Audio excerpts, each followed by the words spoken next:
Jet, are you going to be my girl on XFM 104.9? I'm Ricky Gervais, with me Stephen Merchant. Over there, little roundy bald head of Karl Pilkington. Good news and bad news. Good news is, boys are back in town. We're here for 2 hours. Hello. Bad news is, we have no monkey news, gay fella news, or little Chinese fella news. Really? We're going to try and, leave that for a week, and then maybe come back to it. Yeah. Why do I get the feeling that within 20 minutes we'll be talking about little gay Chinese monkeys? Karl, think of that. We have got monkey news. Have we? Oh, yeah. So we've already broken that promise. Oh, okay. I thought we were going to try and sort of talk about something else. I've just done Jonathan Ross show, and they don't talk about the same things every week. It's weird. It is weird. But, or as Karl says, weird innit? Yeah. So, gave this show about 5 plugs. Nice one. Yeah. So, I think we'll get upward of 800 people listening. Oh, double. For the first 2 minutes. Yeah. And then turning back. They're already switching over. I'd have thought so, yeah. I spoke to my friend yesterday. He's a little bit of an odd fella, and he said that for his own amusement, he had an iPod in his car, and he bought a little sort of transmitter, and he could transmit the music from his iPod to sort of just beam it, kind of as he was driving along, to sort of passing cars. What do you mean? It's Make weird. their radio play it? Well, but if they had it in the right frequency, yeah.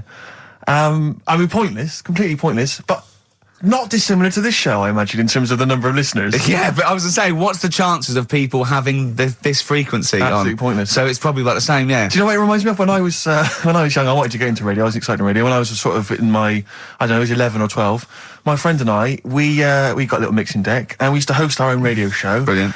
From his bedroom. We didn't have a transmitter, so we'd put some speakers in his front garden, in some bushes, and sort of broadcast it to people who were walking Again, by. probably over the week more listeners than this show. Almost certainly. I love the idea.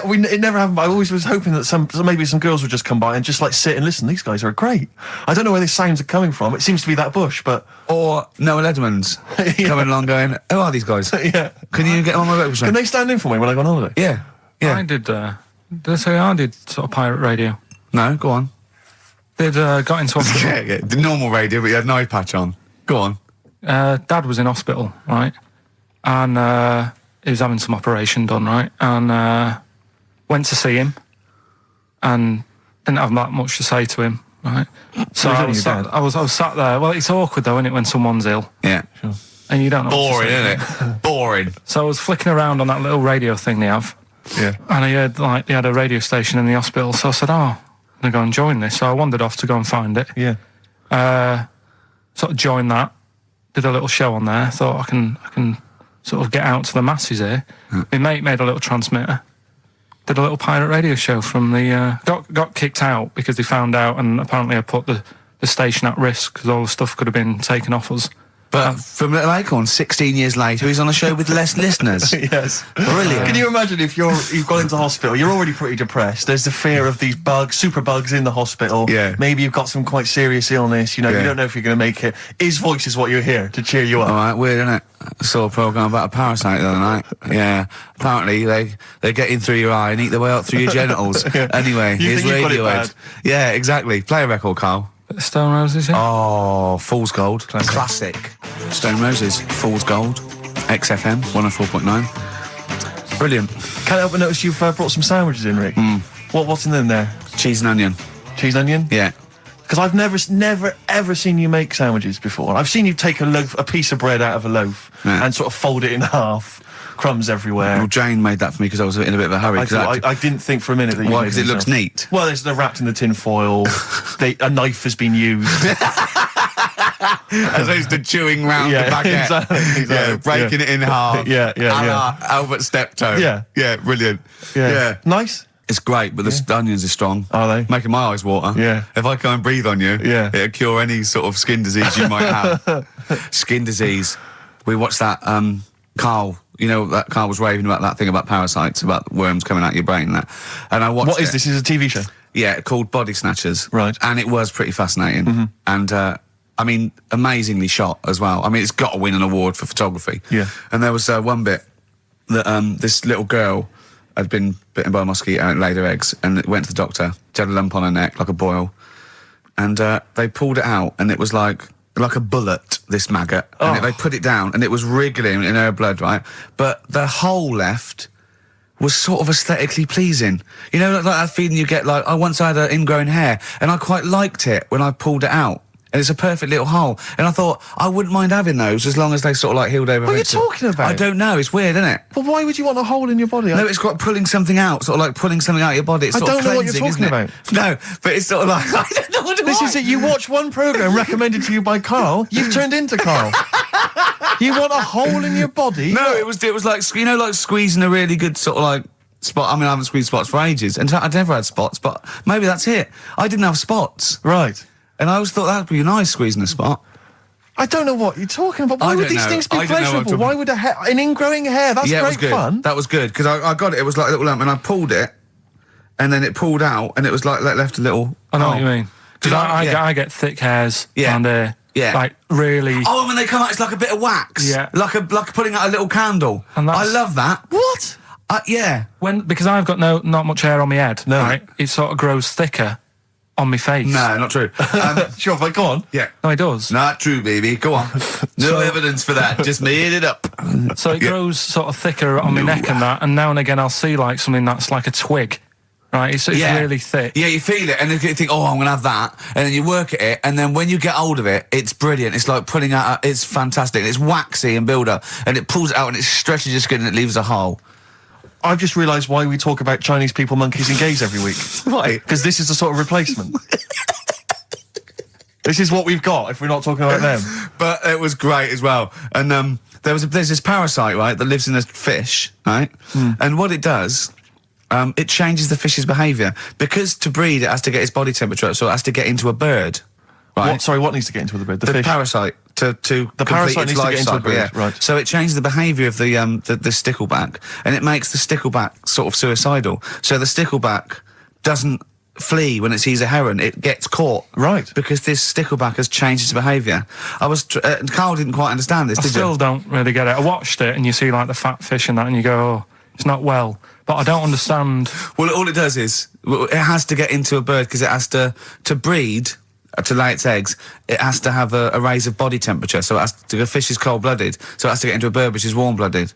There's lots of things. There's certain things at Yeah, that but level. why is it doing that? Because it needs the temperature. It needs the heat energy for its reaction. Just like, for example, that's why your balls are on the outside. Because the cells have to be a certain temperature to survive. I don't know if it's the sperm or Sertoli cells, but they have to be a couple of degrees below body temperature. Otherwise, they'd be in a nice cage and we wouldn't get kicked in the nads. What do you mean? That's why your testicles are on the outside of your body. They have to be a couple of degrees below body temperature. Yeah, but that isn't why they're there. You see, this is like the chat we had last week about the giraffe having a long neck. What do you mean? They're there because that's where they happen to be. They didn't go, right. Well, that's what evolution is. It's a selection process. It's not a will. The balls didn't say, look, I'm too hot, let's get us outside, let's get outside of here. All right, hang on a minute then. What? So a little man monkey, right? Theirs are in the same place as ours. Yeah. But they're walking around naked, so it could be anywhere. They could be like on the back. It doesn't matter where they are. They call it, well, they could be on the back, yeah. So why aren't they? This is a completely different... Steve! You started it. I wash my hands of the whole affair. And we're not only back to balls, but we're back to monkey balls. Yes. In one thing from about parasites, we're back to monkey ball news. Yeah. And we're back to chimp testicle news. All right then. So this worm's in a fish. Yeah. It's like a little platyhelminth. I think it's some sort of. But what I mean is, why are they about? What do you mean? They Why? evolved. But why haven't they died out? Because they're very successful. Yeah. What do you mean? Yeah. What do you mean? Yeah. Tell me the brain event that made you say yeah in that 1 second gap. Because in a way I don't get it, and if I think about it too much, it hurts a bit.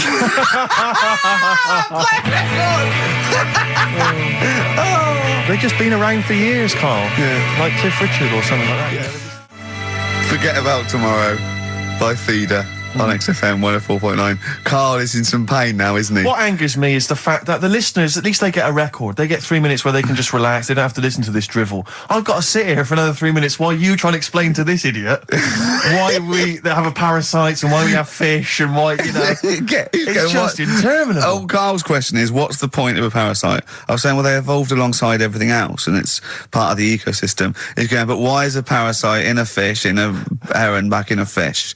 And I said, what's the point in anything, right, apart from the balance of the ecosystem that survives at any time?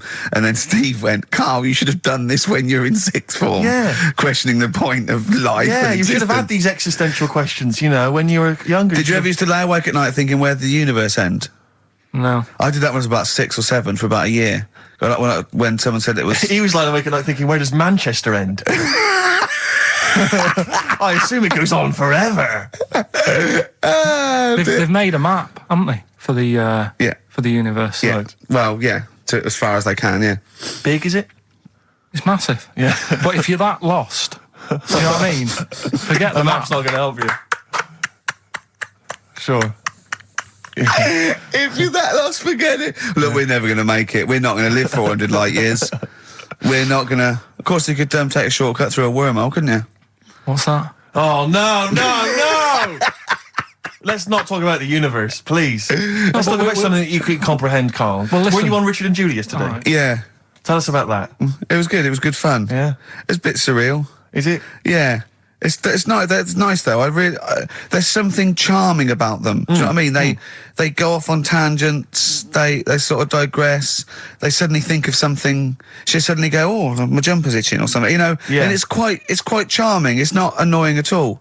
Yeah. And I'd never seen them through before. And I hope I didn't insult them because I said it was like an adult Blue Peter. Right. But In what way? well, they had a Christmas wrapping competition. Right. Then they had a Christmas wrapping competition. and then they had That wasn't them doing kind of hip then they hop. had what the French people are like. There was a little didn't quite understand that living in France. Then they had a woman who relived Elizabethan Christmas. The bit that made me laugh was she was sort of announcing this through an Elizabethan microphone and PA to all the people sitting around dressed as... I'm a bit confused. This sounds baffling. It was good though. And at the end I said, next week I'll be washing a tortoise and that. Yeah. And the producer said, if you do want to make something for the show, we'll definitely feature it. So I might make some of those things that you spoke on Blue Peter, like send in sort of, you know, I remember they made a chest of drawers out of 3 matchboxes. Yeah. For Barbie doll or something, or Action Man. I seem to remember them showing you how to make a dusty bin once. What, on Yeah. Blue Peter? I made one. I remember making one. Really? Yeah. I haven't watched Blue Peter obviously for like 25 years, Yeah. but is it the same sort of thing? I think it's pretty much the same now. Yeah, they occasionally they'll have kind of larger sort of dramatic scenes, so that all the cast will kind of act out sort of murder mysteries and stuff like that. Oh yeah, There's a bit more of that going do on. they There's still a lot have the more Kodo bands. drummers from Japan over? I think the Kodos come on like twice a week. With the shiniest buttocks I've ever seen. Yeah. Greased, they're in like sort of nappies or whatever they call them, and they're playing the drums, and you see them from behind playing these big drums, and they've got shiny buttocks. The lights really pick up their I arses. think they've kind of funked it up since we were younger, because I remember it was always stuff like, let's have a look at this traction engine. Yeah. Or let's drive some traction engines, one very small, Yeah. a slightly larger one, then you need a Exactly. larger one, and we'll just drive them around the studio No, for a so bit. you're going up Nelson's column with Shep. Yeah. You might die, you might not. But I always wondered if perhaps the people in charge were not perhaps down with the kids. So when they were saying, what are we they going to do were. this week? Let's have a look around a traction engine. Exactly. That's what the kids of the but early it 80s was, want. But they did used to sneak in education, whereas Magpie, that was just like funky people who were sort of really in the 70s. Never watched Magpie. No, Never I know watched I got it wrong as well. I did used to watch it, but I used to watch Blue Peter. I think I was conned. I always feared, because see, with the Blue Peter, I felt like I was learning something. I imagine on Magpie it was just, you know, Mr. T came round or whatever. It was a lot more cool, was it? was, and hip it was a and- little bit more cool, yeah, and a lot more throwaway, and it was sort of like, Magpie was sort of like Looking right, on yeah. telly. Yeah, You know? yeah. What happened to Looking? I don't know, it used to be the Junior TV Times, I don't know. There's probably people listening who've never even heard of Is that what Looking. it was? Apparently so. But there was cartoons and things. Yeah, it was just basically an advert for ITV. Looking. Oh, was it? Almost entirely, yeah. And did it have like a Laurel and Hardy strip or something? No, it would have things like the story of 5 Star. Really? And Is it like the ones in the News of the World? not dissimilar? Brilliant. Yeah. Hey, I've had 5 kids. Next picture, bought one of them a guitar. Yeah. Next one, we're at number 7. Yeah. Brilliant. Next week, Tina Turner. I love the fact that 5 Star is still touring. There's only 3 of them now. Really? They're still called 5-star. Really? Yeah, I thought there was 4 Boney M's at one point. Tribute acts, that each one of them had a... And then there was a 5th, who was someone who wasn't the original member of one of the Boney M's, who set up a splinter group. It was ridiculous. Yeah. I don't know how many there are now. Yeah. I was thinking what we should do on this show as well is have a doctor. Right, Just sitting in the you're corner. worried about your health? No, just so when Karl says, why are your bollocks there? The doctor can now go, well, let's ask doctor. Right. And he goes, they're there because I don't know. And we need a vet Dr. as well. Fox available? we need a doctor, probably a vet, some sort of vet, or a naturalist would be good. And what else? Oh, and a physicist or something, or an astronomer. Mm-hmm. What do you think, Karl? I'd love that. Would you really? Yeah. Is there any doctors listening? Of course there are, as if a doctor would listen to this. If you are a doctor, I want a qualified doctor. I don't mean someone who's in their second year at medical school. We're not interested in that. Right? A qualified doctor, a GP, or any specialist, and you maybe want to contribute regularly, give us a call. Yeah. We'll even give you a special phone line and stuff. Yeah. Not for now, though. We're going to get a lot of mentalists, aren't we? I would adopt a nom de plume, an alternative, identity, because your patients are going to flee if they find out you listen to this. Exactly. Tribe. What's the phone number, Karl? Well, they might as well just email in with the number, mightn't they? That's because you don't like answering the phone. No, I just think it's a better way of doing it. Okay. How can they prove they are a doctor? Just, Go on, Karl. something to do with, Go on. Go on. Something to do with... What thing could they say that we'd say, well, he's definitely a doctor, or we wouldn't know that? Think of something. well, I'm not a doctor, so... We're on the radio, Karl. No, when we I know. ask you a question, you've got to speak. I know, I'm just thinking, I don't know how you'd know, because you never ask them, do you? If you need their help, you don't think of going, no, before you do this, do you know what you're doing? but saying that, right? Go on. Go on. Talking about this the other day. Yeah. What was it now? Listen, a fella... Play a No, listen. record. Do you want, let's just, all right. All right, no, go on. All right, he's got it now. Go on. This fella goes to the doctors, Yeah. right? Oh, right, okay. Right, if this is in any way apocryphal, stupid, illogical, impossible, right, you are never, ever speaking again on radio. So make sure this is at least possible. I'll tell you what, I'll even give you improbable but possible. So if anything that breaks the laws of the universe or logic, okay, that's all you have to avoid. On you go. Right, so this fella, right, he goes to the doctors because he's got earache. Right. Okay, if a chimp's living in his brain... that he go on. So he's got earache, he's sat in the waiting room and his ears all bunged up and it's hurting a lot and what have you. So the doctor comes out and he goes, right?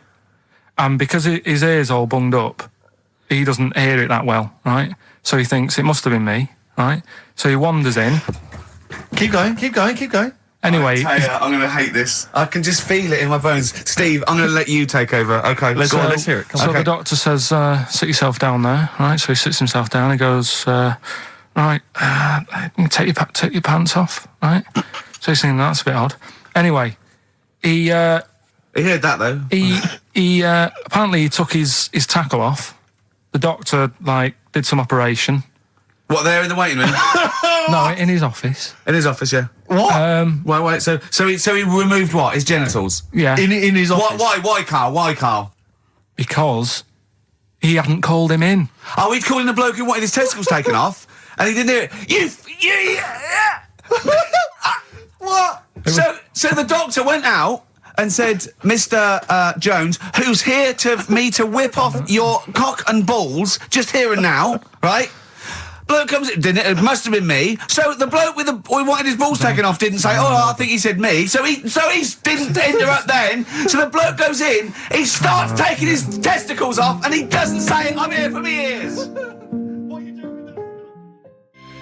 It's a new single from Snow Patrol and Run. That's brilliant, isn't it? It's good stuff. On XFM 104.9. Rick, Go on. I'm about to say 3 little words to you that I've never said to anyone before. Go on. Karl is right. On what, though? From Reuters, someone's emailed in. A Brazilian man who went to a clinic to have an aching ear checked ended up having a vasectomy after mistakenly believing that the doctor had called his name. He had gone in there, entered the vasectomy room when he was called. He was called by the full name and yet thought it was him. But the strangest thing is that he asked no questions when the doctor started preparations in the area which had so little to do with his ear. He later explained that he thought it was an ear inflammation that had got down to his testicles. And the fellas came off. Extraordinary. Right. I'm stunned. Amazing, isn't it? But there's lots of things that keep coming true with Karl's nonsense. There's a programme on next week. The boy who gave birth to his twin. Oh. And he's there. He's like pregnant with this thing. You know? How long ago did we do that? Yeah, you discussed that years ago. When I talked about it, it was a baby who had a baby. Now it's a boy who's like a grown man and that. It's took them ages to sort that out. I did it in one link one Saturday with the full story. Right? Keeps happening. We've done like Donald McIntyre's thing, right? He's been ripping us off. I did Cheap as Chimps. Yeah. He's been doing it. No, he hasn't. He has. He's done some programme about how much it costs to get a monkey and that. Right. What else have we done? He believes this. Yeah. There's loads of stuff we've done like that. You had the maggot coming out of the head. I laughed at you, yeah. Didn't in the programme, didn't see him wrapping the head in bacon, but I mean the principle's there. Bob Holness is ripped off Rockbusters. Yeah, and he ripped you off years ago. Yeah. He's been ripping you off for years, which is even more annoying. Yeah. So, yeah. Interesting. Yesterday, you know, Rich and Judy gave you the tea picked by monkeys. Yeah. I told you about that either last week or the week before. Yeah, and then you also told me that there's a place where they grow coffee where the weasels come out and eat the coffee, right? But they have too much of it, get dysentery and vomit, and they sell the vomit because it makes the coffee smoother. Weasel vomit. Yeah. Absolute shies. It's not. Right. When you say it like that, it sounds ridiculous. Yeah. Whereas the way you'd say it. Yeah. No, Why do they keep taking the coffee? Probably addicted you get to it. addicted to it, don't you? Caffeine and that. Yeah. Why do they stick it up then? Do they have too much? Because they're tired, they can't sleep. They sort of. They can't sleep. So they get ill. It eventually wears them down. They're sick, and then they sell it. I showed those there's people send monkey news all the time for Karl, and I showed him one earlier, which said there's a new monkey hospital that's been opened. Yeah. Karl, Now, that's for the treatment of monkeys, right? But he immediately thought it was run by monkeys in white coat. Did he really? Yes, and he was disappointed because it wasn't. He was assuming there'd be little janitors. Is that what you said? Yeah, little janitors mopping up. Carl! Little chimps with the ECG machines, or whatever they're called. Yeah, exactly. Brilliant. He was almost angry. Yeah. Disappointed with it.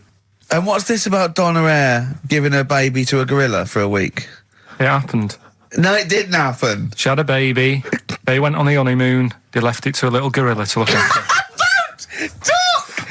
Absolutely, don't talk! Oh, Again, Karl! there's people online now, so they can have a look at Anna Nova. Do you want to give some stuff away? Do some. He believes it, and that's it.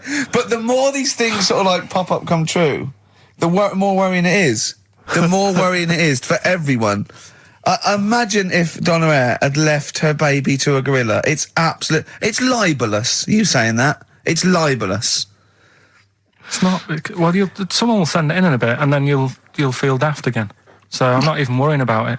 Okay. Right, you've got some rubbish to give away, you say? Yeah, we've got some stuff to give away. DVDs, stuff like that. Well, let's play a record. Let's do the Any competition VHSs? afterwards. Any films on VHS? Yeah, a couple of them in there. For $4.99? Yeah. Supergrass. Yeah, excellent. What is the competition, incidentally? Doing songs of phrase. No.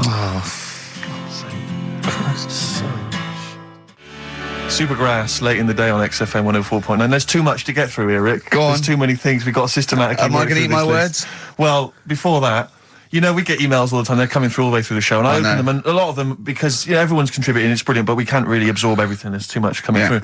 So I tend to open them quickly. I have a look, see if there's anything we can sort of make sense of, and close them again. Sometimes Karl looks at the emails as I'm opening them. One opened just a minute ago.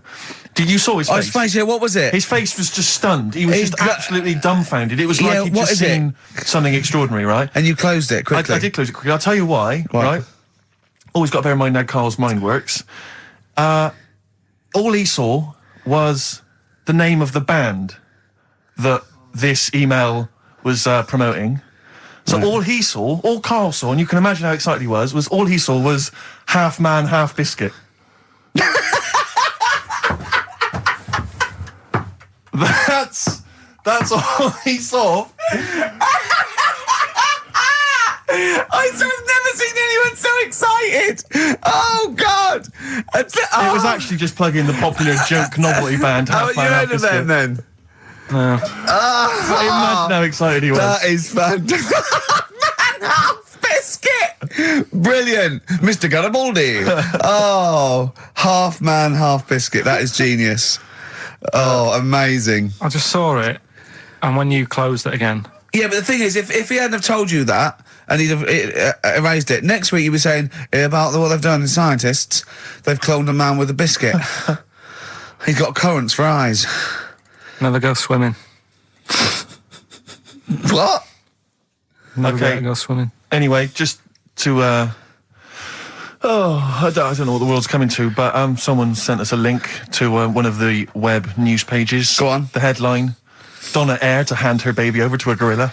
Well, it's not. It's not going to be what he thinks. Listen, Donna Eyre and her zoo owner boyfriend, Damien Aspinall, intend to place their baby daughter in the care of a gorilla. The couple plan to put Freya, who was born in September, in the gorilla enclosure at the zoo near Canterbury. They will then let her be carried off by the female of the group. Neither parent has any qualms about letting their daughter be taken off, despite 5 keepers being killed by animals at Howlett's and his sister's park since 1980. I don't understand. What do you mean? Well, that's it. That's the news. It's a newborn baby, and they're going to put it in a gorilla. But I mean, well, he said, "Why would I not trust them? I know them. I grew up with them. They're my friends." Yeah, but I'm not saying that they're aggressive, but it might roll over on it or something. I don't know. Take it up with with them.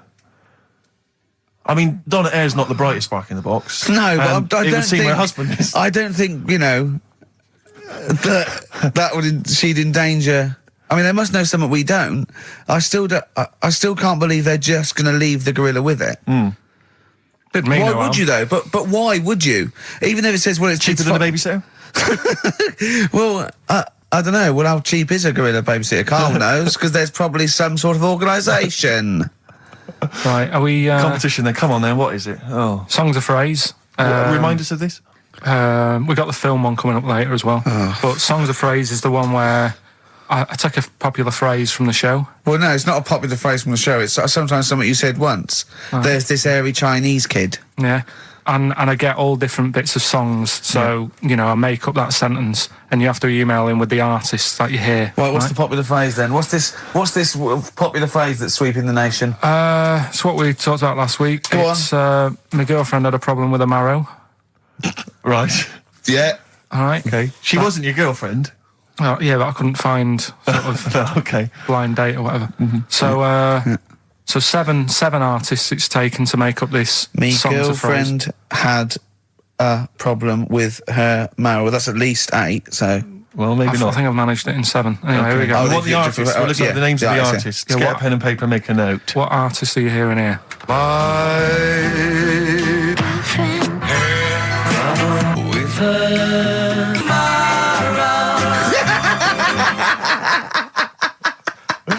Very good. Oh, okay. Right, What's so, more? So, what the artist? My friend with her My girlfriend had a problem with her marrow. We want the names of the artists. What can we win, Karl? Just can I just recap that story? Girl can't run a blind date. But when he found out that this girl had some sort of bone marrow problem, he said he didn't want to see her anymore. What's the point in getting to know someone that's going to die? Yeah. So that's what you're dealing with. That is what you're dealing with Karl Pilkington. Would you buy a car with a Duff engine? It's a fair point. Ricky.Gervais at xfm.co.uk. Don't steal our son. The Thrills on XFM 104.9. I'm Ricky Gervais, with me Steve Merchant. Over there, Karl Pilkington, the man who believes anything. I think it might be a condition due to his little round head. Mm-hmm. It's sort of like, it might be a new condition that we can call cranial spherity. And because it presses on his lobes, and the only sort of upshot of that is he's normal everywhere, but he believes everything he reads or sees on Anna Nova. All right? Talking of which, Rick, I don't really follow the news. No. It's mainly boring, isn't it? Wars and stuff. Yeah. But I don't know. Well, yeah. Well, it is a war. It's all this nonsense before and after. When it's a war, It's, it's in the middle of the war. You can watch it on telly. True. You get results. True, You know what I mean? Like, do you know what I mean? Yeah. Like a test match or something. But it's all this rubbish before and after. It drags on. This recent war seemed, I thought, just generally, it was better presented than the previous one. Because I remember the first Gulf War, it was often during the night, and I couldn't stay up. Yeah, because I think the American had rights to it, like the Tyson fight, so we had to get it at 2 in the morning, Exactly. which is annoying. They had, their prime time in that. Yeah, And a lot of it was in black and white, is when the bombs went in. When the bombs going in. So, this time there seemed to be a lot more colourful stuff. Yeah, it's much better coverage. I think they should win awards. Yeah, well, I'd like for to see it. awards, So, yeah. like Channel 4 won for cricket. Yeah, I mean, a few times as well, I was quite pleased to see they actually had footage of the bombs exploding. Yeah. No, good. Well done. Generally, good on you. Well done. Good on you.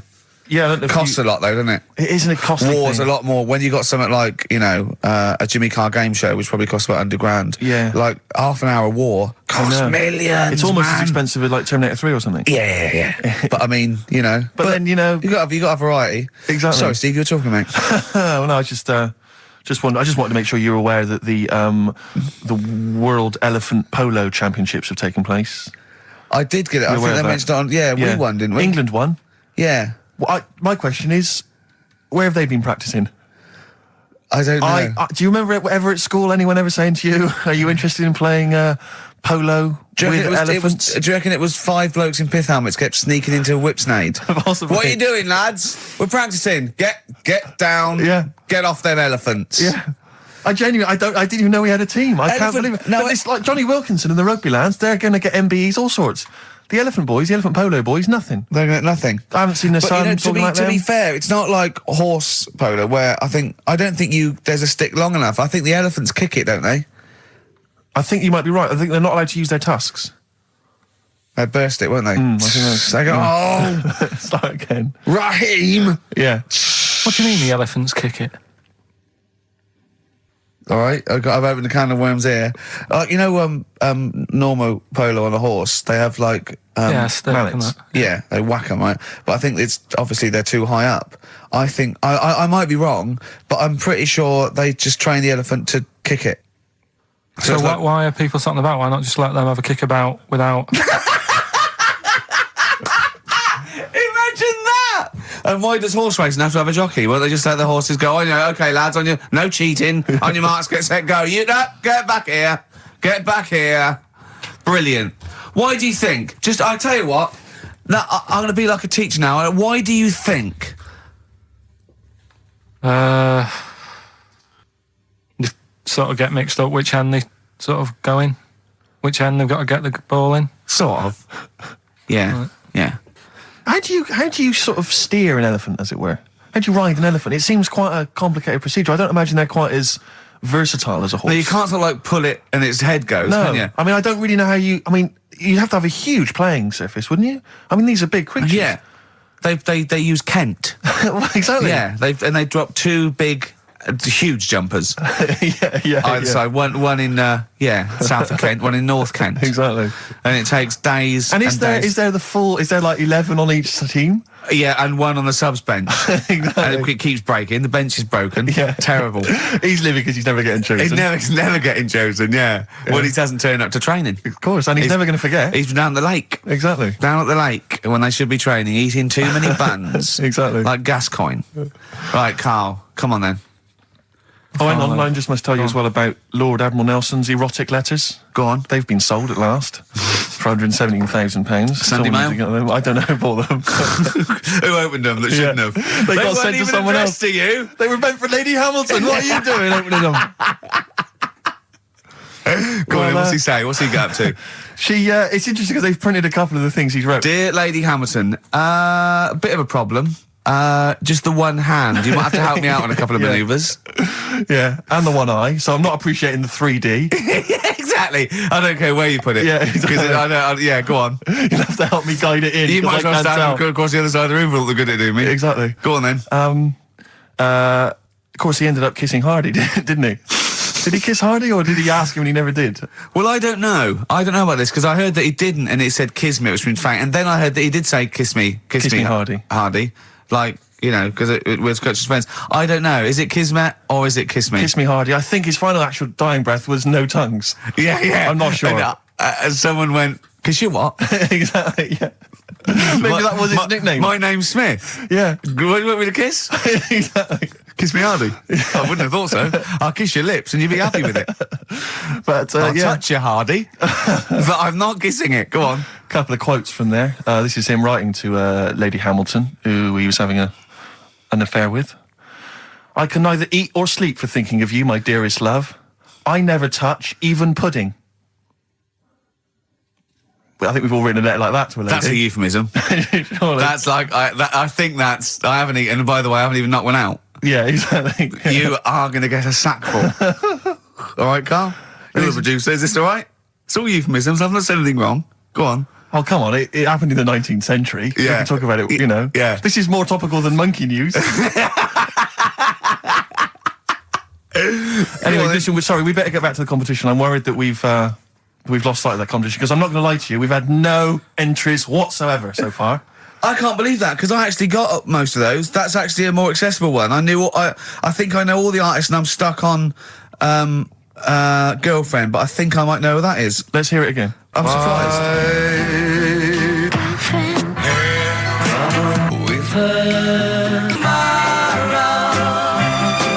Now I think that's a pretty accessible one. An eh? accessible quiz? Yeah, so no one's... Is the email up or no one's listening? No, well, I think there's a little bit of that. But I think we've accidentally closed down the texting. Oh. So if you're texting in, This don't is bother with that. rubbish. It really is awful, isn't it? Yeah.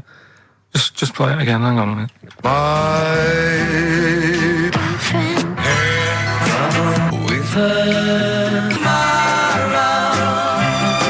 I'll tell you what it was. We didn't give out the prizes. We didn't say what the prizes were going to be. That's the reason. Yeah, I think the emails are going to go mental When they find out it's the first series of Open All Hours on VHS, they'll be Yeah. flooding in.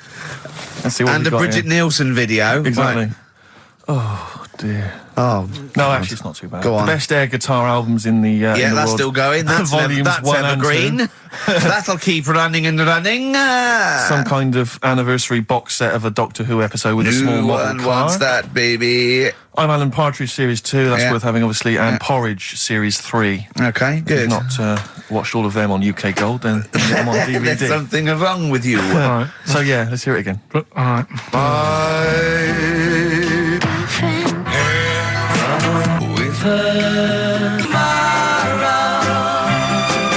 Just name the artist. That's all we want. Just the Yeah. artist. Ricky.Gervais at xfm.co.uk. Play record. Right, Adams? Yeah. Yeah. Oh, this is absolutely fantastic. His version of Wonderwall. If you've not heard it Beautiful. yet, you'll be loving it. You'll be loving this. Wonderwall, as performed by Ryan Adams. It takes your breath away. It's so good, doesn't it? Brilliant. Is that off the album? Well, it's which album do you mean, Rick? There's so many at the moment. What's the one? The next track on one album? The track after this on one album? Well, you're thinking of this album, Love Is Hell. Yeah. Part 1. Can we play the track after that? We could possibly do that. And Shadowlands. that's how it's amazing. A bit later on. Yeah, there's various albums out at the moment, but Rock and Roll is the big rock, 80s style rock album. It's all right, it's not great, but this is much better. Go for this one. Yeah, it's not as Love good Is as Hell. not as good as adverts though. Do you know, I love it. Oh. Radiohead, Fake Plastic Trees on XFM 104.9. Mm-hmm. Someone just emailed in and said, just want to know what you think of that cover of Wonderwall. We told you. We said it was great. Yeah. Listen. But they must have been listening to hear... The song. Yeah.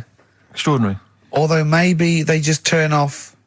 When we start talking. Yeah. That would make sense. That would make sense. I mean, it makes sense in a sort of preserving of sanity type way as well. Objectively, Rick, if you were listening at home, if you didn't know us and you were listening to the show, would you listen to it? Would you bother? I know that's a hard thing to get your head round. It's difficult to say, isn't it? I've no idea. I've no idea what people coming to this for the first time think. I love you like a brother, but I get sick of you. Yeah. I mean, I get sick of me. Yeah. Sometimes I go up and It's weird you should say that, because someone's emailed in. Yeah. A recent survey's been done by Cheltenham and Gloucester. The most desirable neighbour in Britain. Number 1, Shane Ritchie. Johnny Wilkinson. Oh, right. It doesn't actually give me the full rundown, but David Beckham was in the list. Yeah. Shane Ritchie was indeed in the list. Yeah, he's flying at the moment. As was Ricky Gervais. Really? Well, that's what it says. It doesn't tell me where you came, though. And there was actually a neighbour from hell, and you weren't in that list. Well, I'm a good neighbour. Oh, come on. I am. I'm quiet. I don't keep myself to myself. I never... Do you know what I'm thinking of? What? If it was best friend. Yeah. Now that would be a nightmare. Yeah, exactly, yeah. Most desirable friend. I'm a good neighbour, I'm quiet, you know, yeah. Yeah, I mean, I imagine being stuck in a room with me writing all the time, with me squeaking like a chimp. Unbelievable. Although I don't physically abuse you, I save that to my bald mates like Karl and Rob and that. I just like to squeeze their head. I don't squeeze your head. Yeah. You know what I mean? I think it's because you command a little bit more respect. Ah, thanks very much. Do you know what I mean? You're not that sort of... You're not an idiot. Oh, sure. All right, Karl, got anything to say? Has anyone seen his picture in Heat this week? It looks fantastic, doesn't it? Do you know what Steve said when he saw that, Karl? Go on. He said, it has captured Karl. What do you mean? Well, you just look utterly gormless. In the picture. It's captured you brilliantly. You know how like a good photographer can do that? They can capture the essence of someone. That's good stuff. It's good stuff. Well, actually, I'm the photographer. Yes, Because you it was a are. screen grab from the behind-the-scenes footage. Well done. So I got that gimpness. I captured the essential gimposity. Exactly. Yeah. Karl. Yeah. All right? Captured it. Yeah, well, I did a little article for Time Out, and I think Boyd from Heat has sent over that screen grab to them, so he might be in Time Out. I'm going to try and get him in every publication. Yeah. For 1 year. It's like Well, you've managed it in the last 2 weeks. Exactly, yeah. It's like a Dave Gorman project. Are you Karl Pilkington? Yes. Let's do that, shall we? If anyone's got a publication, it doesn't matter how little, just take it from Heat. It's mine, so you're welcome to it. Just try and just put his picture in anything. Next to round things is best, isn't it? That'd be good. You all right, Karl, with that? Yeah. All right, then, good. What have you got for us, Karl? News headlines? There hasn't sort of been that much going on. Sure. Sort of headline-wise, you know. I look Sure. No, because I look for good headlines and that, don't I? That sort of get you interested, like the... Well, then when you're interested, you don't read on. No, I did. Okay, go on. Like the one, do you know the one I read out a couple of weeks ago? That was man lives in dump for 10 years. Right? I remember the Chinese woman eats dirt. Yeah, well... That was a cracker. Man lives in dump for 10 years. I read on with that one yesterday. Yeah. I found it in my bag because I took it on, so I thought I'll read that when I get a minute. Yeah. Right? News. Imagine that. News. I might read last Thursday's Sun. Yeah. Just to catch up. Do you know how he got caught? What do you mean how he got caught? He lived He in was a living in a dump. rubbish dump. Well, what's He up with lived in that? a rubbish dump. What's No good? one knew he was there, right? Yeah. He was living off food that had been chucked away. He said a lot of people chuck away stuff that isn't off, so you can survive on that.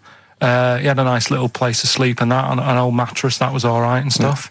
Got away with it for 10 years until he decided to celebrate bonfire night with some fireworks. Can you believe that? Well, he's happy that the gunpowder plot was foiled and the Guy Fawkes was beheaded, Anyway. thus saving our system of government. There's got to be a couple of news headlines, surely. Hold on, wait a minute. Bong. Pierced penis man off the hook. Bong. Man changed his name to Bubba Bubba Bubba Bubba. Bong. Dwarf to live in a glass box. Dwarf to live in a glass box. Yeah, it's meant to be art or something. It's not though, is it? What? Meant to be art? Why is... Yeah, well, whose idea is this? Is it art, or is someone hired a dwarf to live in their box? It's just a box, and he can even leave when he wants, apparently. He can, like, go, I'm hungry, I'm going for a walk, and he puts a little note. If it's Damien Hirst, he might end up in 4 bits. So just be careful. But to me, that's like that thing when I said to you about the woman in the jar. What woman in the jar? The woman in the jar, they go, oh, come and see the woman in a jar. And Yeah, then it's it a big turns jar. out it's a big jar. So Yeah, it's it's a like, big well, jar. put me Yeah. in there as well, then. Exactly. It's not Yeah. special. Yeah. And that's the same with him. It's a big box, he's a small fella. What's good about that? What do you want to do, though? To compress matter? But hang on, it's not a world record-breaking attempt. It's supposed to be art. You know, what's art about that? Well, I'd like to What's try and art justify about it. that? Oh, can we do a show for BBC Three? Karl Pilkington going around, what's art about that? Yeah. That is brilliant. What's art about that? I'd love that. Would you? I'd love that. Me and Steve are going to do a thing called Is Art Rubbish, where we'd go round and we'd chat about it. Yeah. But we can hand that over to you if you want to do that. If anyone from BBC Three is listening, Karl Pilkington, what's art about that? All right? Weird, isn't it? And what would you go around like Sensation and things like that and Saatchi and going... Darley and that. You put a sheep in formaldehyde, what's art about that? Our butcher does it. All right, weird, isn't it? What do you make of Dali and the melting clocks, all that stuff? Talked about it, haven't we? Have we? Told you, yeah, told you. What do about you think it. of it? What He sort of milked the idea a bit. Right. Yeah. Because everything had a melting clock on it. It was like he had a bit of success with it once and then he just ruined it. Do you know what I mean? It's like... It's like you with the monkeys. Like status quo. Yeah. Sure. What's your favourite artist? Don't say Lowry. Lowry is my Why? favourite Why is Lowry your favourite artist? captures life, doesn't he? Going on and In that. stick form. I know you're a big fan of Where's Wally as well, aren't you? You've never found him, have you? I've never found him yet. No, Carl, that's not Wally. That's a stain on the table. You've come off the book again. Anyway, listen, are we doing what's in a bit? What? Right, play a record. We don't know what you're talking about. Play a record. What? Yeah, we'll be doing what's it in? Yeah, what's it coming up after the break? The film thing. The film thing. Oh, Pathetic. idiot. Libertines Don't Look Back Into the Sun on XFM 104.9. I'm Ricky Gervais, with me Steve Merchant and Karl Pilkington. Karl, have we got the results? Yeah. Go on then, what are they? Play it songs of again, let's play it phrase. again then. Okay, songs this of was phrase. the phrase, It's these were the rubbish. songs. With her. My girlfriend had a problem with a marrow. The answer's Sinatra, Prince, Bill Medley, U2, Shirelles. There was also Dub Pistols in there. No one got all of them, Karl, obviously. But we'll give it to Mark Cantan. He got, what did he get, about 6 or something? Yeah. Well done, he's from Dublin, Good. so that's nice. Well done. Listening over there, the Irish. Yeah. It's good, isn't it? A German man, just thought I'd let you know this, Karl, Sure. Ricky. A German man has been arrested because he taught his dog to give the Nazi salute. And then he made it do it in front of 2 policemen. I think it's an offence in Germany now. That's Is a it? fascist with too much time on their hands. No, but is it?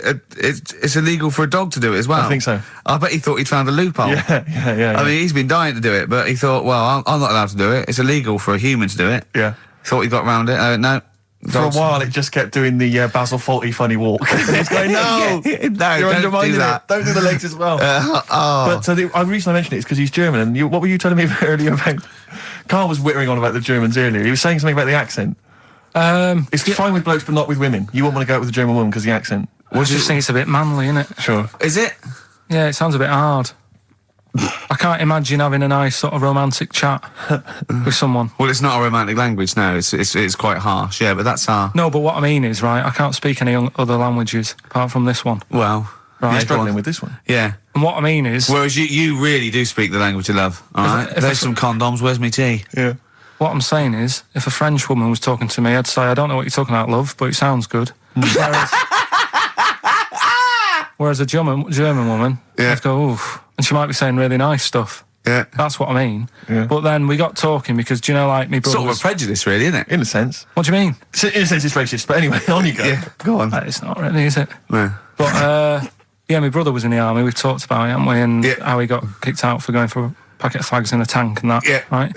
But he was, when he was in the army, he was based in Germany for a bit. And he used to be one for sort of, you know, picking up the ladies and that. He always had, you know, new girlfriends and stuff. He's a Pilkington. Used to get through loads of them. Yeah. Well, I didn't. I wasn't that bad. But Well, my no, because brother, you had things like you trouble with your marrow and that. No, you might die. I'm not interested. yeah, but no matter what he did, do you know what I mean? When he was a bus driver, he was one of them who always had a woman still at the front with him and sort of, you know, having a chat and stuff. Sure. And he sort of got kicked out of that and stuff. But When he was bus driver, did he own the bus or did he just take it to get a packet of fags? so He's in Germany. he's in Germany, and the army people say to him, "Now we know what you like, Pilkington, right? Das Pilker. Don't be meeting up with any German women. Fraulines. Leave the Fraulines alone. Not allowed to go out with German women because apparently they get you and then they beat you up and that. What, the German women? Why? Go on. Don't know. They just said don't because they don't like English army people and that. Why? 'Cause See, I don't know. the English is your first language, isn't it? Are you speaking German now? Or? I can't tell. They don't get out with the Germans, go beat you up and that. Don't like English army, man. What is that? What worries me, Rick, is we've got the face, the body language and things to try and interpret this gobbledygook. The listeners, they just got the It words. must be, I know, yeah. It must be just ridiculous for a listener. Right, just do the competition. What was that anecdote about? I was just Don't go telling you- out with German women, they'll beat you up. I'm just saying, if you're in the army, if you're about to join the army and you think it'll be great, I'm going to meet loads of women over in Germany, it's not going to happen. Wise words there. Wise words. So this station in public service. Excellent. Okay. Right. Can we just play a song and then do the film thing? No, just do the film thing now. Oh no, let's play a song. Oh, what are we playing? Bit of brag. Billy Bragg, Yeah. excellent. What's this called? It's called The Saturday Boy, Carl. Saturday. Billy Bragg, The Sunday Boy on XFM 104.9. Ricky's laughing because he's just thrown something at Karl. It made him jump. Yeah, that's worked well. Here are the prizes for the film quiz thing, which I think is what it's called. Brilliant.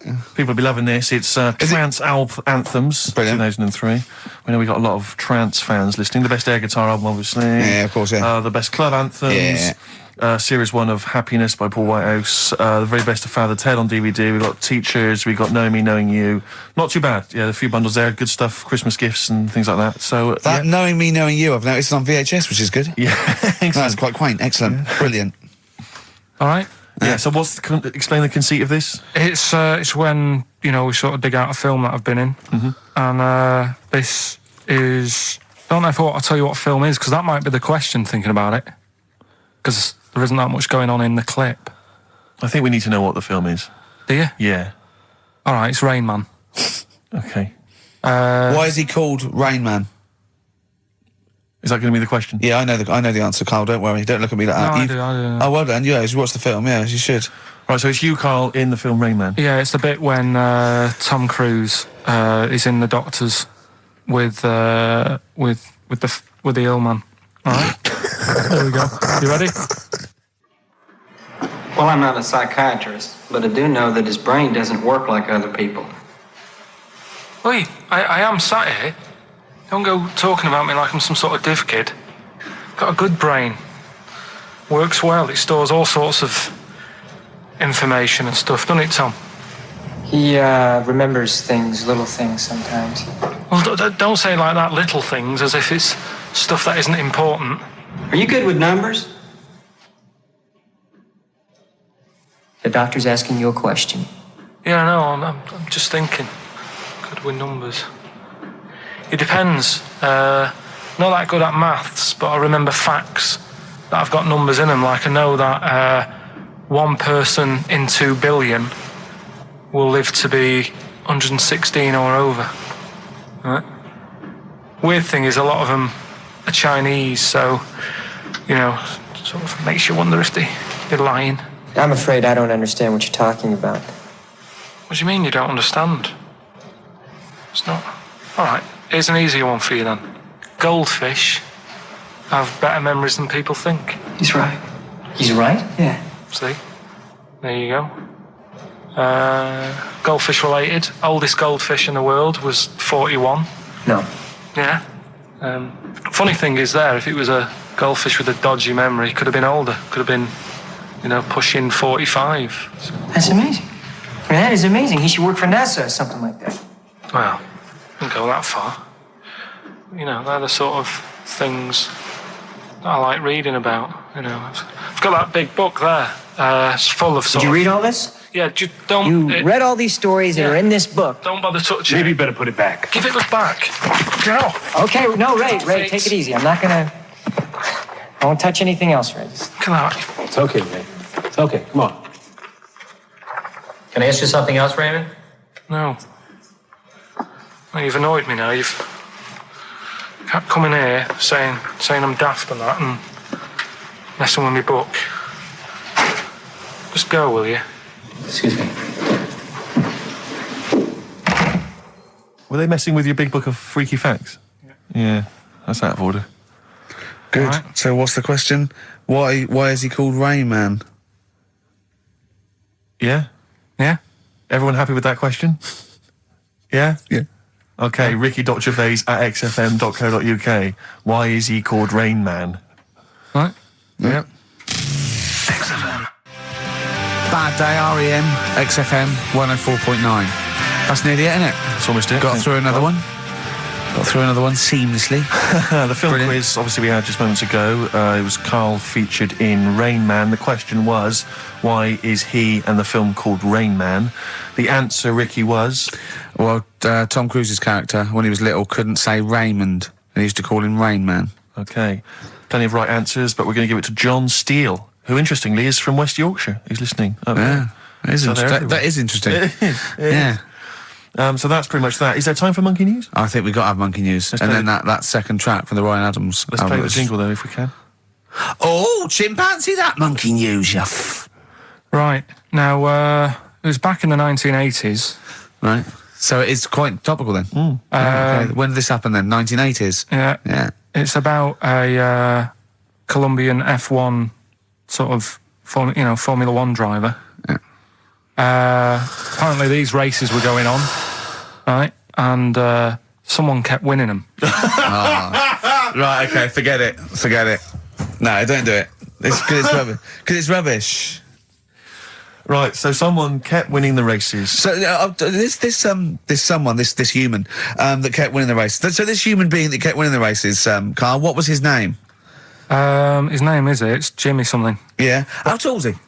Just out of interest. No, Let's hear the story. Was he about 4 foot You 8? might find out if I tell you the story. Right? Go on. So anyway, he kept winning and everyone was like, oh, he's brilliant, this guy, who is he, and all that. Yeah. But his gimmick, right? Was never showing his body or face? That's right. Never took his helmet off. You're an idiot. Never took his helmet off, right? You know the short trousers he used to wear? His trousers were about a foot long, but his shirts, the sleeves were really long. Anyway, right, so because he wouldn't take his helmet off... You're an idiot. He was taking part in, the F3, which is like the lower ranks of Formula 1 and that. Just get to... Everyone thought it was like a famous driver who was taking part in that. Get to being a monkey. Anyway, what happened was, there was a crash one day. Yeah. And the car tipped over, everyone's like, oh... He ran up a tree? So... They were suspecting when he ran away with the ambulance, people up a tree and started eating a banana? So the marshals ran over and the ambulance people were there and they were about to take his helmet off, and the marshal was like, don't take his helmet off. And give away the secret that he's a monkey. Give away the secret and that. Yeah, chimp. Yeah. Took his helmet off. Jimmy Chimpus. Little monkey under there. No, definitely not. Okay, let's play Ryan Adams. Did he survive? Let me just a couple of questions. Did he survive? Yeah, he did, yeah. He was allowed to keep all the awards that he won. Sure. But he wasn't allowed to take part in any other races. Yeah, didn't happen. This is Ryan Adams. We'll see you next week. This is a song called The Shadowlands, also from that Life is Hell album. It's good stuff. Idiot. She got in from work that Saturday, right? And I said, look under the tree. Knackered. Oh, at least it's Christmas. Yeah. At least I'm going to get a little bit. I said, look, you got some stuff under the tree, right? So did you give her a sugar lump? Right, she was really chuffed with that. But she said she was a bit puzzled because I didn't know we had any wrapping paper, right? So I ended up using wallpaper. You didn't take it off the wall, though? You had No, it was some left over, right? So she said, why have you used wallpaper? I said, well, I didn't have any paper and you were getting in a bit and I wanted you to have a surprise. So she said, can I have a feel of them? I said, no. Presents. You thought, right, I've got the right thing. Yeah. Right. And then Christmas Day, I said, no, don't get carried away. It's nothing really good. You know, we said we weren't going to buy each other much. So there you go, open them. Yeah, go on. And can I just ask, had you received your present from her yet? Yeah. So what had you received? What did he have? Had some shoes. Nice. Right. Getaway game for PlayStation. Nice. I'm just totting up the value of those. Go on, yeah. And just also think about how much fun and pleasure you get from them. Yeah. Although, of course, condoms, I can see the the appeal. Well, okay. So I think also add to that bit 150 quid for a meal. If you're going to start totting up, 150 quid for a meal. I bought some shoes, 72 quid. Yeah, that was after the event, though. Doesn't matter. All right, so you'd received these, dare I say it, thoughtful and nice gifts. You handed over the box of condoms. They were wrapped up. She unwrapped them. Yeah. Go on, take us through it. Walk us through it. Well, it's not something you play with on Christmas morning. Oh, God. Oh. But when she opened them, What did she say? I wrapped them twice as well, so she thought it was something really good. Extra protection. Right. And, so she thought it was something really good. And then... the disappointment would be doubled. Yeah, go on, yeah. Then she just opened it and went, oh, yeah, so what's on the telly? And that was that. Ungrateful. What an ungrateful woman that is. Well, Fancy not wanting I told her a box of economy condoms from Boots. I said to her about the thing about, it's all about the surprise and that, innit? Yeah. You explained that to her? Yeah. What, after she'd unwrapped it? Yeah. Thoughtful. And she was all right about it. Yeah. She understood. Rick, you know I suggested to him that he buy his girlfriend a gift. I'm worried I've done more damage to the relationship by suggesting that than if he had just forgotten. Next time you've got to go shopping for her yourself, Steve. I think I might do. You've better go shopping for her yourself. I'm glad it's all over, though. It's mental. Yeah. It annoys me. The whole thing annoys me. And she knows that as well. Yeah. She should know. What, she still insists on having Christmas once a year? Well... Wow. I'm you know... No, but well, anyway, what did you get? I can't think what you bring to the relationship, Carl. I don't know what it is she's getting from you in this relationship. It's like she's doing all the work. Well, yeah.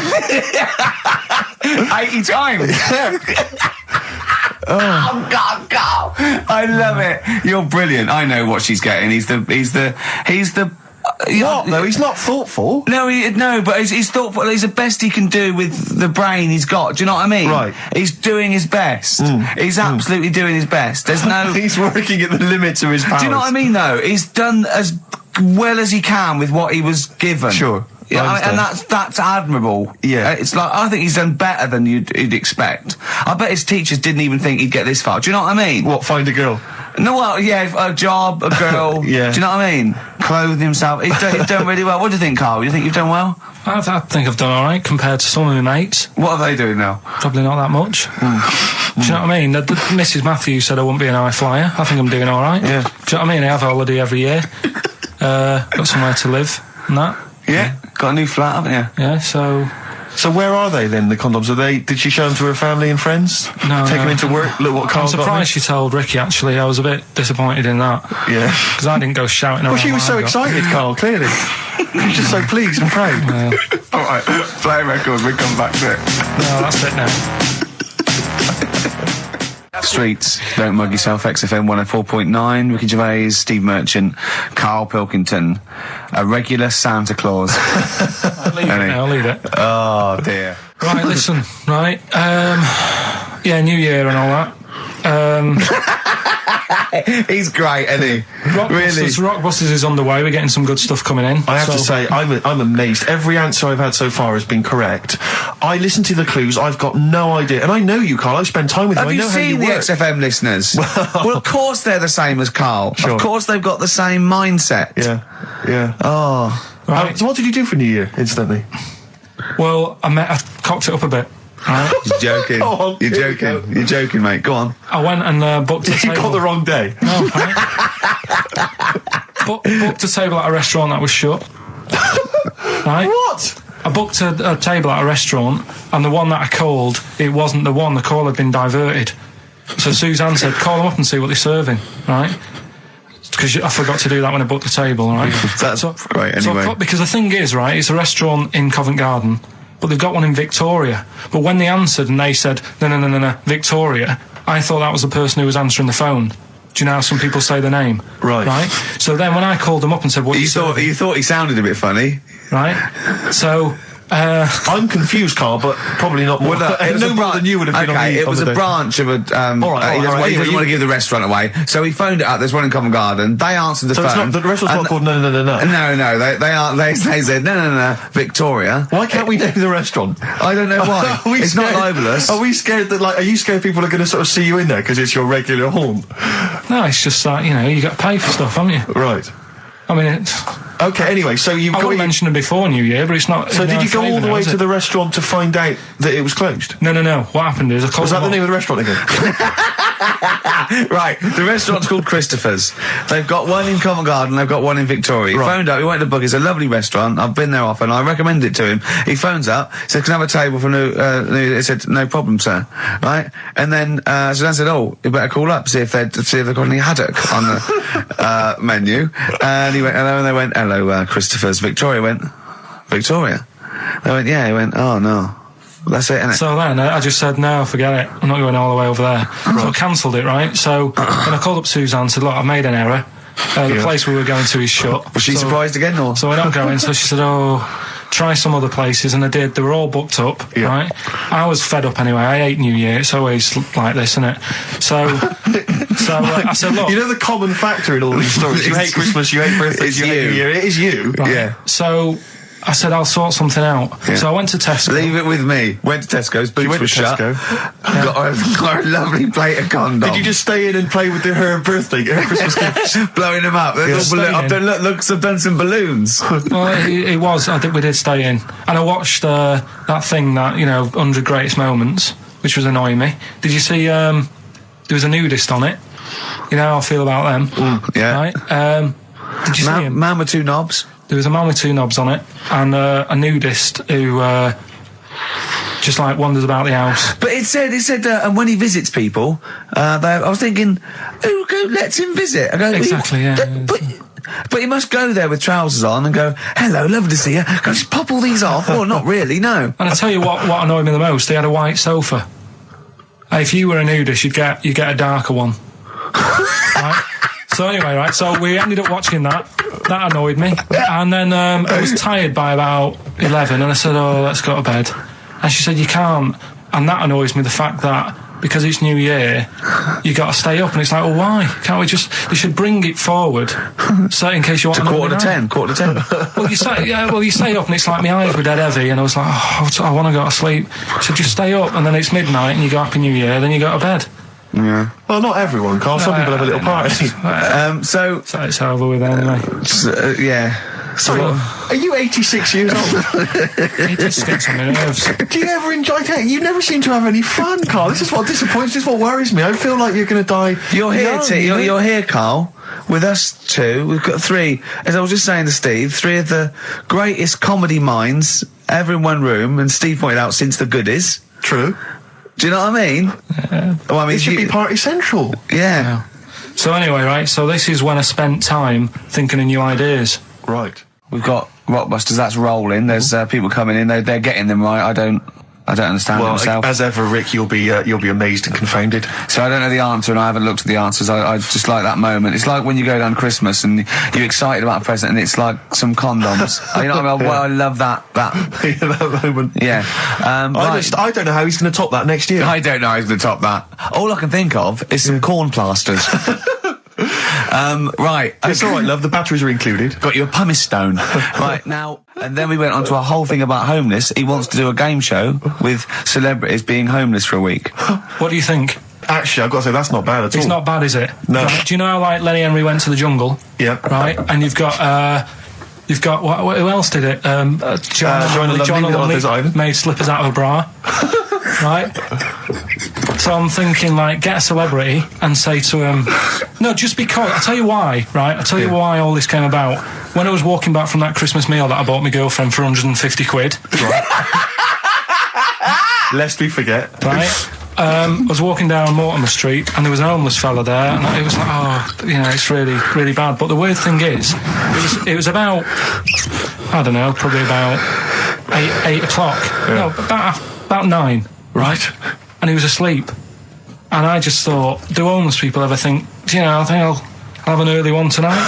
Right? That's what got me thinking. It's a bit weird, the whole lifestyle of it, the fact that he had an early night. So the fact, what if it's a bit weird that he's sleeping not in a home, but on the street? No, it's just that if I was homeless, I'd probably stay up quite late, because it's not nice. Do you know what I mean? What are you talking about? Just being homeless isn't a good thing, is it? No. People forget how bad it is. Yeah. Right? But surely sleeping gets you out of reality. They sleep because they're tired. They can't sleep very well, so they need all the sleep they can get. Yeah, but sleeping's nice if you've got a nice big bed. What, you think that they can go, I'll stay up, I'll go to bed at 2, I'll go straight to sleep, and I'll pop up at 8 when the alarm clock goes off? Well, it's just what I was thinking, right? So I was thinking how bad it is, and it's, especially this time of the year, Yeah, it's terrible. It's the really worst thing. And to sort of give it some publicity and get a bit of help behind it, get celebrities, someone like Phil Mitchell, maybe, off EastEnders, who's a big fella, he can look after himself, put him in a shop doorway, have some cameras set far away in a building or something, they can film him, and it's up to him how he raises money for food to eat. He could sign autographs. Well, they wouldn't know him though, would they? Because you never look at a homeless person. You get, what's her name? Gail Porter. Yeah. Gabby Roslin. Right, yeah. Narinda from Big Brother. Yeah. Who else would do it? I got a game show idea. Dennis, I reckon. I got a game show idea called On the Game. And what happens is, you get Narinda from Big Brother. it was your girlfriend's birthday, wasn't it? Earlier in the week? Or last week? On Monday, yeah. And, I mean, obviously it was a triumph with the stuff you got her for Christmas. The condoms. The box of condoms. Box set of condoms. Oh, yeah. not just the singles, the whole set. Yeah, a complete collection. Brilliant. So what did you go for this What did time? you get her? Yeah, but... No, but it's her birthday. How long have you been together? About 9 years. Okay, so, God, it must cost you so much. No, but it starts getting tricky, doesn't it? Because I spoiled her a lot in the first few years. Yeah. So then Here's a packet of rubber bands. Enjoy them. Oh. Well, it's what she wanted. I mean, you're making out as if... No, everyone wants paper clips. Come on, what did you get her? Got her a new pair of gloves. Right. All right, well. And? What, nice leather ones from Selfridges or Harrods or something? They were good ones, the sort she likes, so... They weren't... Well, they weren't the little woolen ones that she had. Yeah. I thought that was a joke when she said he got me these, because I laughed.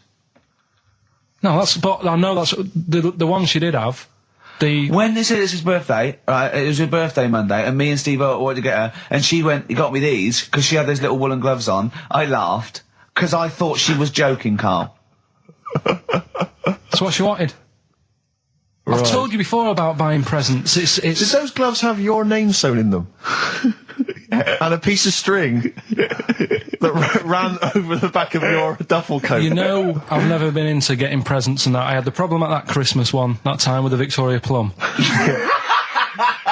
Yeah, we'd hate that. We'd hate to bring that back. We've done that. Because you talked about the book, because it's kind of to do with your dad, isn't it? He's a very bad gift buyer, was that the problem? Well, yeah, my dad just wouldn't bother. It was my mum who sort of made an effort, and she sort of worked out half of what I wanted, then she left it to me dad to get it off someone, see if he could get one cheap or whatever. I love the fact that usually people talk about, like, drinking heavily or violent abuse, right? Yeah. But here's what he's been left with and scarred with from parents is bad gift buying. Yeah, and that's the Victoria Plum incident. In the greater scheme of things in the world, yeah, that's not a bad thing to have, is it? Right, there was this, this is what it's like about getting presents and stuff, right? With my mum and dad. Go on. My mate, Colin, right? Colin Bailey, right? Yeah. He had a little Sinclair Spectrum, right? Yeah. Computer, which was like the thing to have at that time, right? Yeah. Used to always go round to his house. The deal was... Not the one you had to play through the window because you weren't allowed to. No, that's another lad. Oh, right? yeah. This is a different lad. And the deal was, he came to our house and my mum gave him a pie. And then I'd go round to his and I'd stay there for a few hours playing, you know, Hungry Horace and stuff like that on it. Sure. Right? Now, my mum and dad knew that I really wanted one of these computers, right? So I waited about a year. Came round to Christmas Day. I thought, I reckon might have one. Turned out they bought me the wrong one. They bought me a ZX81 instead of a Spectrum, right? And Christmas Day, I'm there trying to load the games up. It's not working. I'm thinking, what's wrong, right? And the thing with me, when I was a kid, I used to get quite sort of agitated. This is the moment, right? I found out that it needed a RAM pack to make it work, right? Looking in the thing and it's saying, and make sure you put your RAM pack in the back. And I was like, oh, where's the RAM pack? And my dad's going, I don't know, I've got you the main bit. That's it. So I was that wound up, I just was sick, right? Just sick. Oh, I didn't feel sick or anything. I just was like, oh God, went to the sink, just sick. Because I was that on edge about it. I said, come on, we've got to get one. And my dad's like, Tandy's shut. We're not gonna get anything today.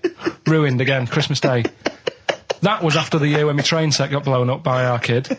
The following year, no RAM pack. And now you ask me why don't I get good presents? He's scarred.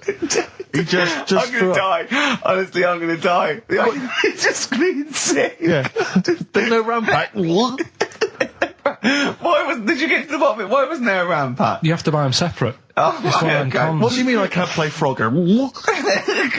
Oh no. So, wasn't there another incident when you threw up? Spontaneously threw up? Through sheer anxiety? I do get it. It's not so much now because I've relaxed a bit, but as a kid I used to be quite on edge all the time with certain things. Do you think that's what happened to your cat that kept being sick? That it didn't get the food it wanted and it just threw up? Do you remember that? Yeah. God, so they shaved it. Yeah, but again, you see, the cat thing, I mean, it's mad. I was thinking about it the other day, right? I used to think I had quite a normal upbringing, You didn't. right? And someone was talking Your about the mother cat. once told you not to go to school because it was windy, Carl. It was Yeah. not a Right. normal The upbringing. cat was being sick, so she shaved it, so it was easier to clean. Right, well, my mum and dad went on holiday, right? And I stayed at the Rosses down the road. Oh, yeah. Only a kid, must have been about 5 or something, right? And I was always running around in the house. I had a lot of energy as a kid. What the Rosses did, they had this cat that was dead violent, the most violent sort of angry cat I have ever witnessed. A tiger. It was honestly, Steve, if it was bigger, it would have been, because it was just always having a go at you. Yeah. If you went to pat it on the head, it went to bite you and stuff. And what they used to do with it, to stop me running around, I'd sort of be running around, and then I'd get a bit tired, and they'd say, have a lie down on the settee. So I'd lie down on the settee and I'd nod off. And what they used to do, I'd wake up and I'd put the cat on my belly. Right? So I'd be scared to move because it's like it's going to get me. But it would keep you there. It kept me there, and it used to sort of slaver on me, and they'd sort of, go out or whatever, and I'd be lying there. That's not normal, is it? Carl, sorry, were you created by the Brothers Grimm for one of their fairy tales? What kind of a life is that? A cat paperweight to keep Karl in place. He keeps blowing around. It's windy. We'll have to weigh him down. Be careful. Your mum probably told him that it's a windy day. You got to get something heavy on him. Otherwise, he just gets blown into the road. God. Bless him. Well, listen. Were you on Richard and Julie yesterday? All right. Yeah. Tell us about that. It was good. It was good fun. Yeah. It's a bit surreal. Is it? Yeah. It's nice. That's nice though. There's something charming about them. Do you know what I mean? They go off on tangents. They sort of digress. They suddenly think of something. She suddenly go, "Oh, my jumper's itching" or something. Yeah. And it's quite charming. It's not annoying at all. Yeah. And I'd never seen them do it through before. And I hope I didn't insult them because I said it was like an adult Blue Peter. Right. But In what way? well, they had a Christmas wrapping competition. Right. Then they had a Christmas wrapping competition. and then they had That wasn't them doing kind of then hip they hop. had what the French people are like. There was a little didn't quite understand that living in France. Then they had a woman who relived an Elizabethan Christmas.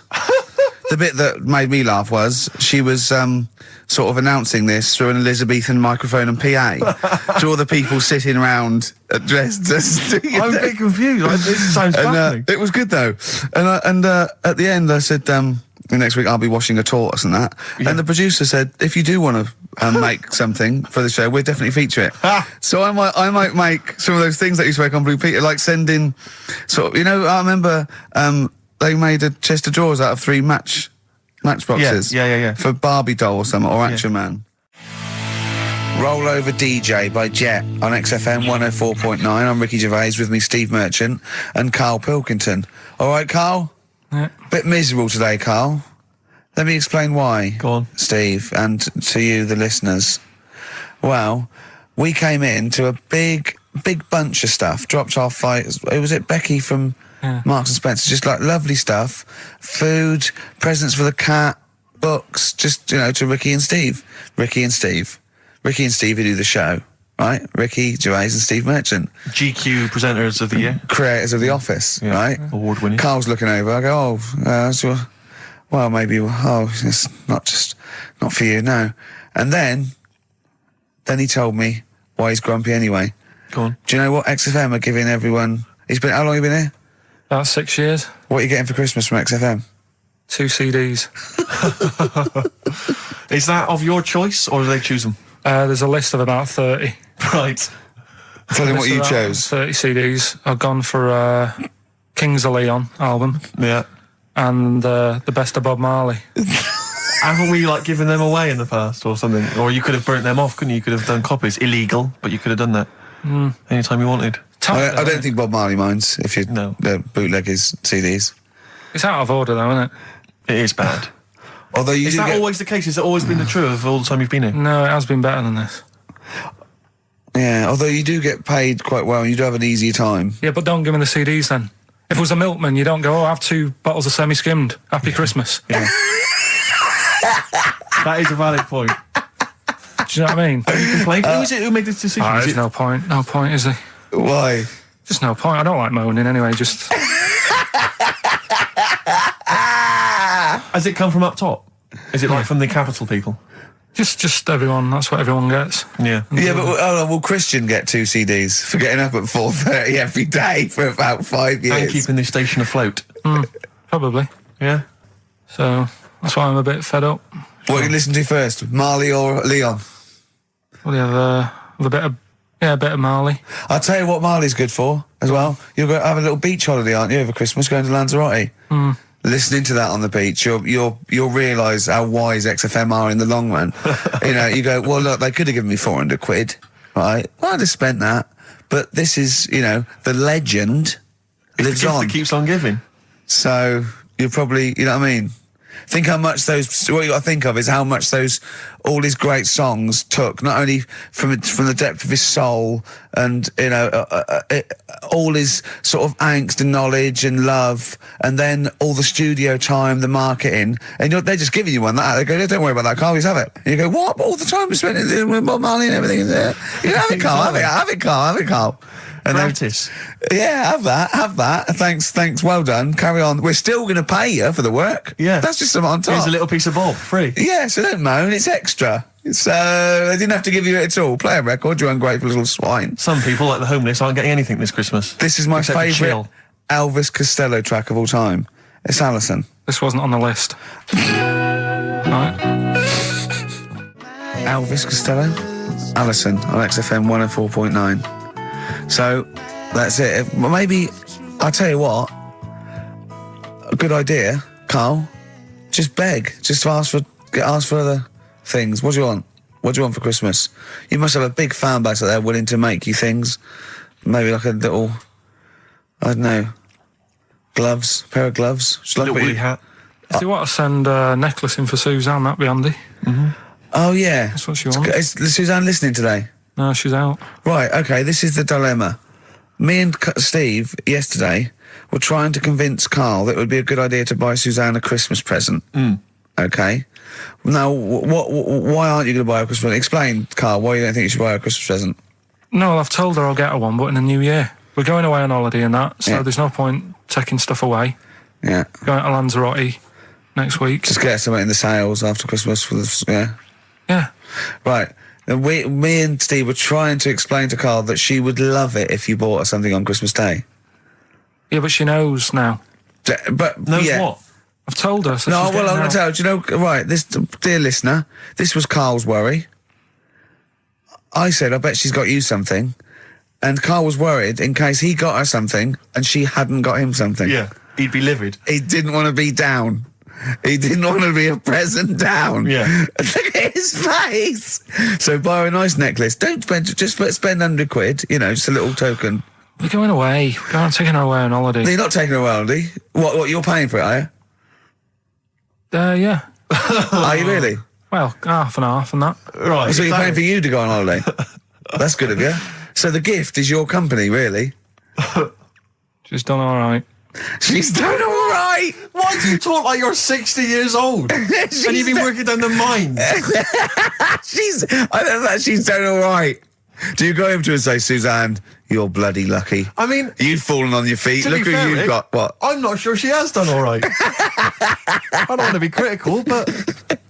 Oh, dear. So what are you going to get in the sales? What are you going to get her? Yeah, it depends. I'm thinking, I'll give her the choice. She can have Kingsley and or Bob Marley. Right, I'll let her decide there. Oh, dear. I can't wait to see you. Where are you going, Lanzarote? Yeah. Where's that? Don't know. Suzanne sorted it out. I said, Lanzarote. I said, is that Africa or is it Spain or Portugal? Just thought you don't know. What do you mean don't know? I goes, well, what's the currency? I went, don't know. I said, Suzanne booked this one, did she? Yeah. I thought, where is it?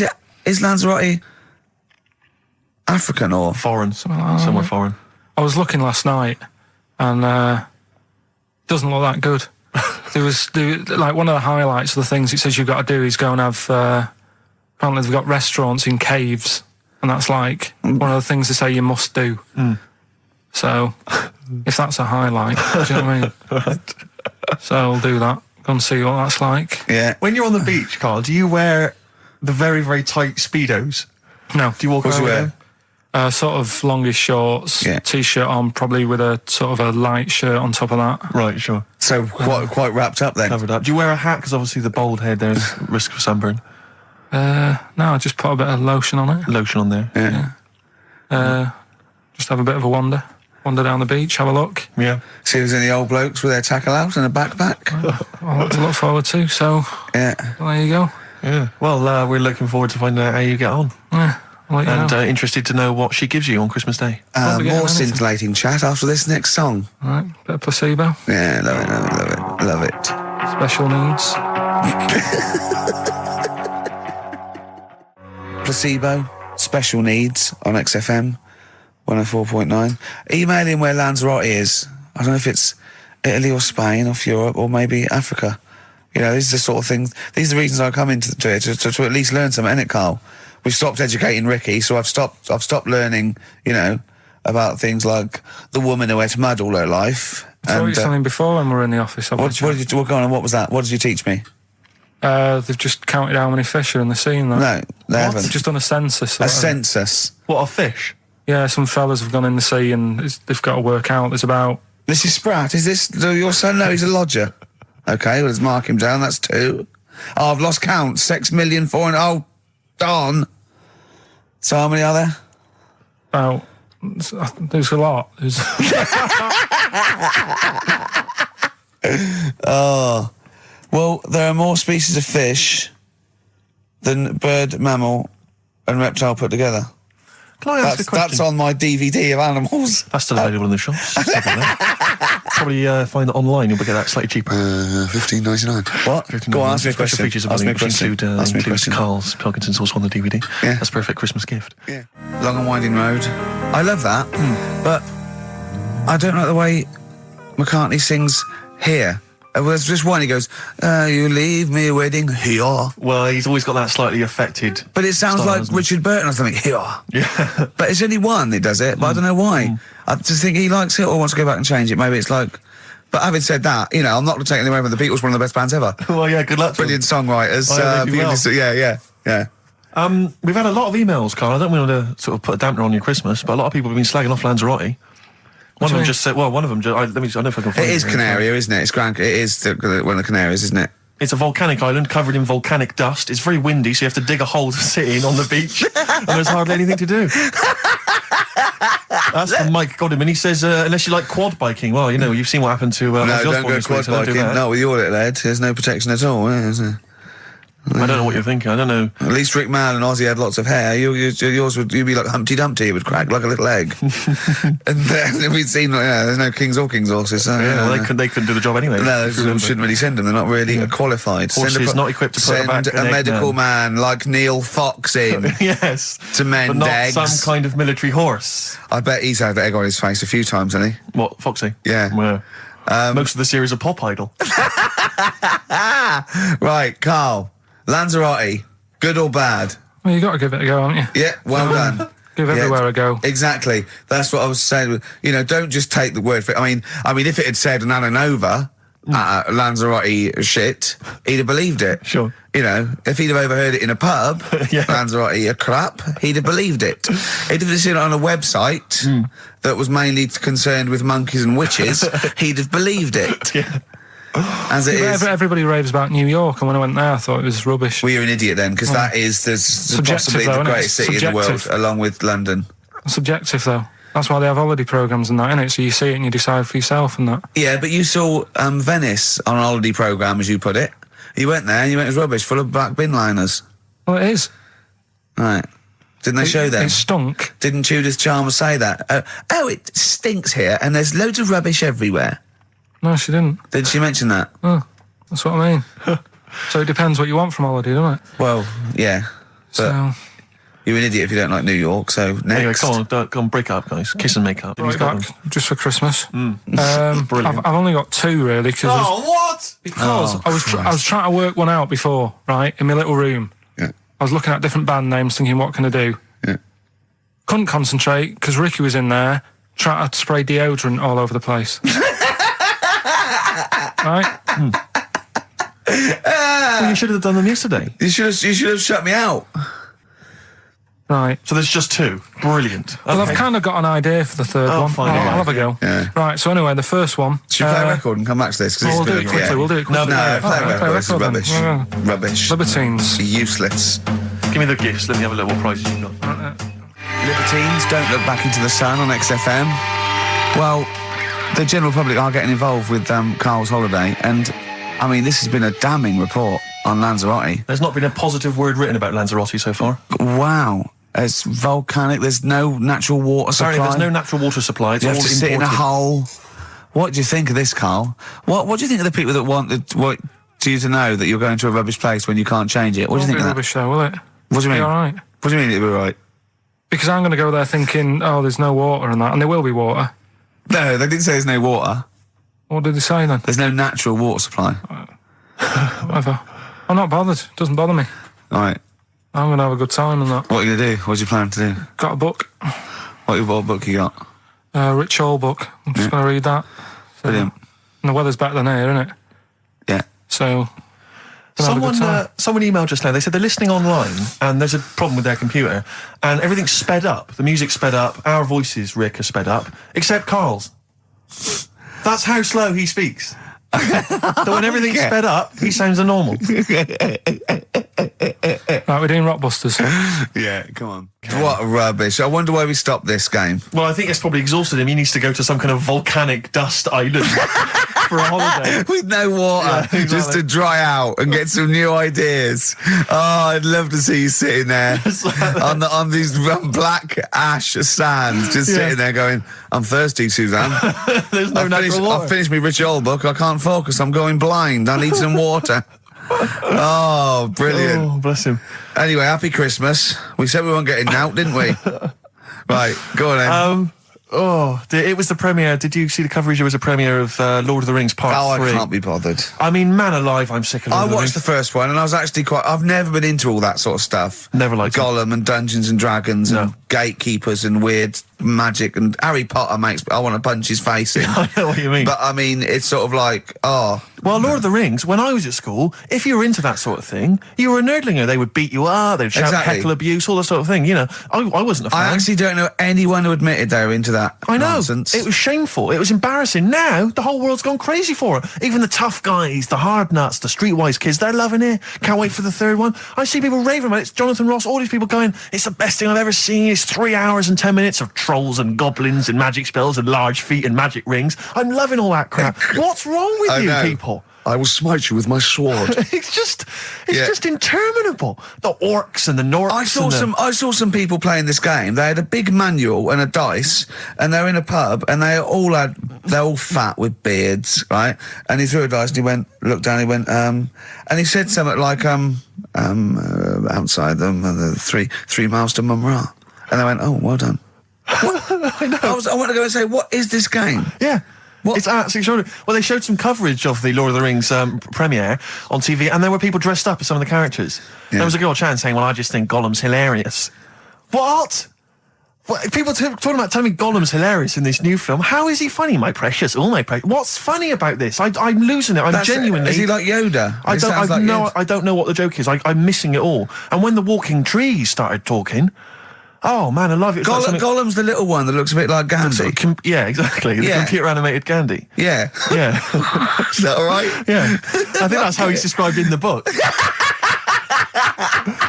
But this is the other thing. I say, then they go, Tolkien, J.R.R. Tolkien, he's a genius. You know he created his own language? Whoopee! Karl comes up with a new word every week that he's made up. He's not a genius. Yeah, well, the bloke, a look of frighteningness came across his face. Frighteningness. Yeah, Karl's new word.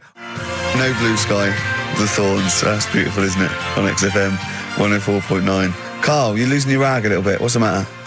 Nothing, go on. See? What's the matter? No, what's the matter with I've Karl? got something to cheer him up. Someone's emailed in, Emma's emailed in, she said that for those in the know, they referred to Lanzarote as Lanzagrotte.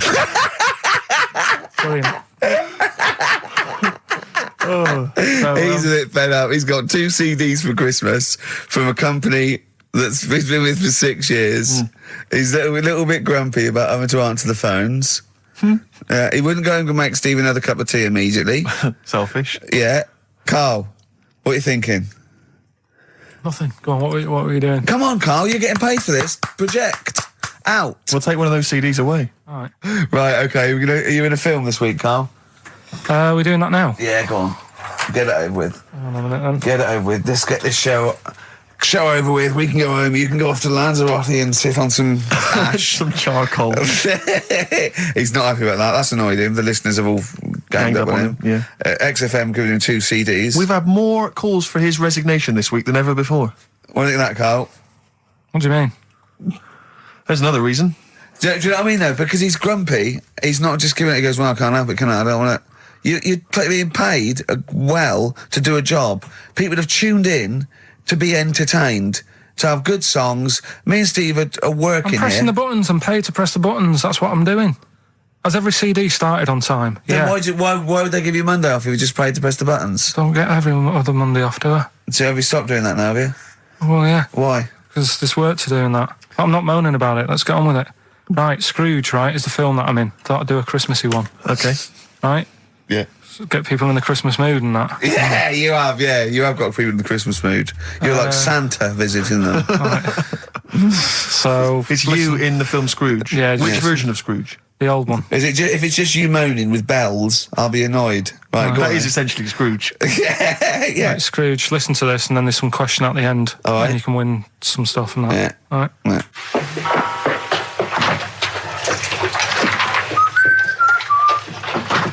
You're late. Only 20 minutes. What do you mean by coming in here at this time of day? I've just been doing some Christmas shopping, haven't I? Probably do some more shopping on Monday because it's my day off, isn't it? Yes, I know it is. You don't have to tell me. Do you want to see what I've bought Suzanne? No, thank you. I don't mind showing you. It's only a Christmas present, isn't it? Just bought some more condoms. Why? Well, I bought some last year. Got 2 boxes. They all got used, so... I'm very glad to hear it. How much do I pay you? Why are you asking? So the presents I buy has got nothing to do with what I earn. Like I say, if I won the lottery, I wouldn't go mental on her. Do you know what I mean? I probably wouldn't even tell her because I think she'd want to travel around the world and all that, and I'm not into that, to be honest, so I'll probably keep it quiet. Why? Well, once you've been around the world, where do you go next year? Each to their own, though, innit? You know what I mean? Well, what do you want? What for Christmas? Not that fussed, really. And you, it's just as well I'm not that fussed, because do you know I do some work at XFM? Do you know what they're giving me for Christmas present? Nothing? No, might as well have been nothing. 2 CDs. That's it. Just well fed up. I'm sure you will. They give you a list of about 30 albums and you get to pick 2 off the list. So I've gone for Kings of Leon album and the Best of Bob Marley. Mr. Marley has been dead these 7 years. In fact, he died 7 years ago this very day. Did he? Do you know what sort of donuts Bob Marley likes? It's not my business. No, it's not a proper question. It's an old Peter Kay joke. He likes the ones with jam in. Do you get it? Garlic bread. It's good, isn't it? Excellent. Oh, Carl, well done. Karl in Scrooge there. The only man more mean and depressed generally than Ebenezer Scrooge. Oh dear. Oh. What's the question, Karl? Well, if people have been listening from the start, right? What albums am I getting? Yeah. Is that good? Mm-hmm. Good, yeah. What albums am I getting from for working for this place for 6 years? All right. Ricky.Gervais at xfm.co.uk. Do you want to apologise once more for anyone you might have offended over the year? Yeah, like I say, I never want to upset anyone. We're just chatting about stuff. It's just chatting. It's from the heart. You see something, you say, "Oh, it looks a bit like so and so," or "Isn't it a bit?" You're not really, you don't really try and hurt anyone's feelings, do you? But I think most people know that. And I've got to apologise for laughing at anything you say. I actually can't help it. Again, it's not vindictive, but when Karl comes out with some of the things he says, it's impossible for me not to laugh or react. So have a Merry Christmas, everyone. Well, before that, Rick, is there some final for the year monkey news? Tell you what, let's play a good song. Okay. Right, we'll have a bit of monkey news, and then that's it. A bit of Amy Mann, then. Perfect. Yep. Brilliant, this one.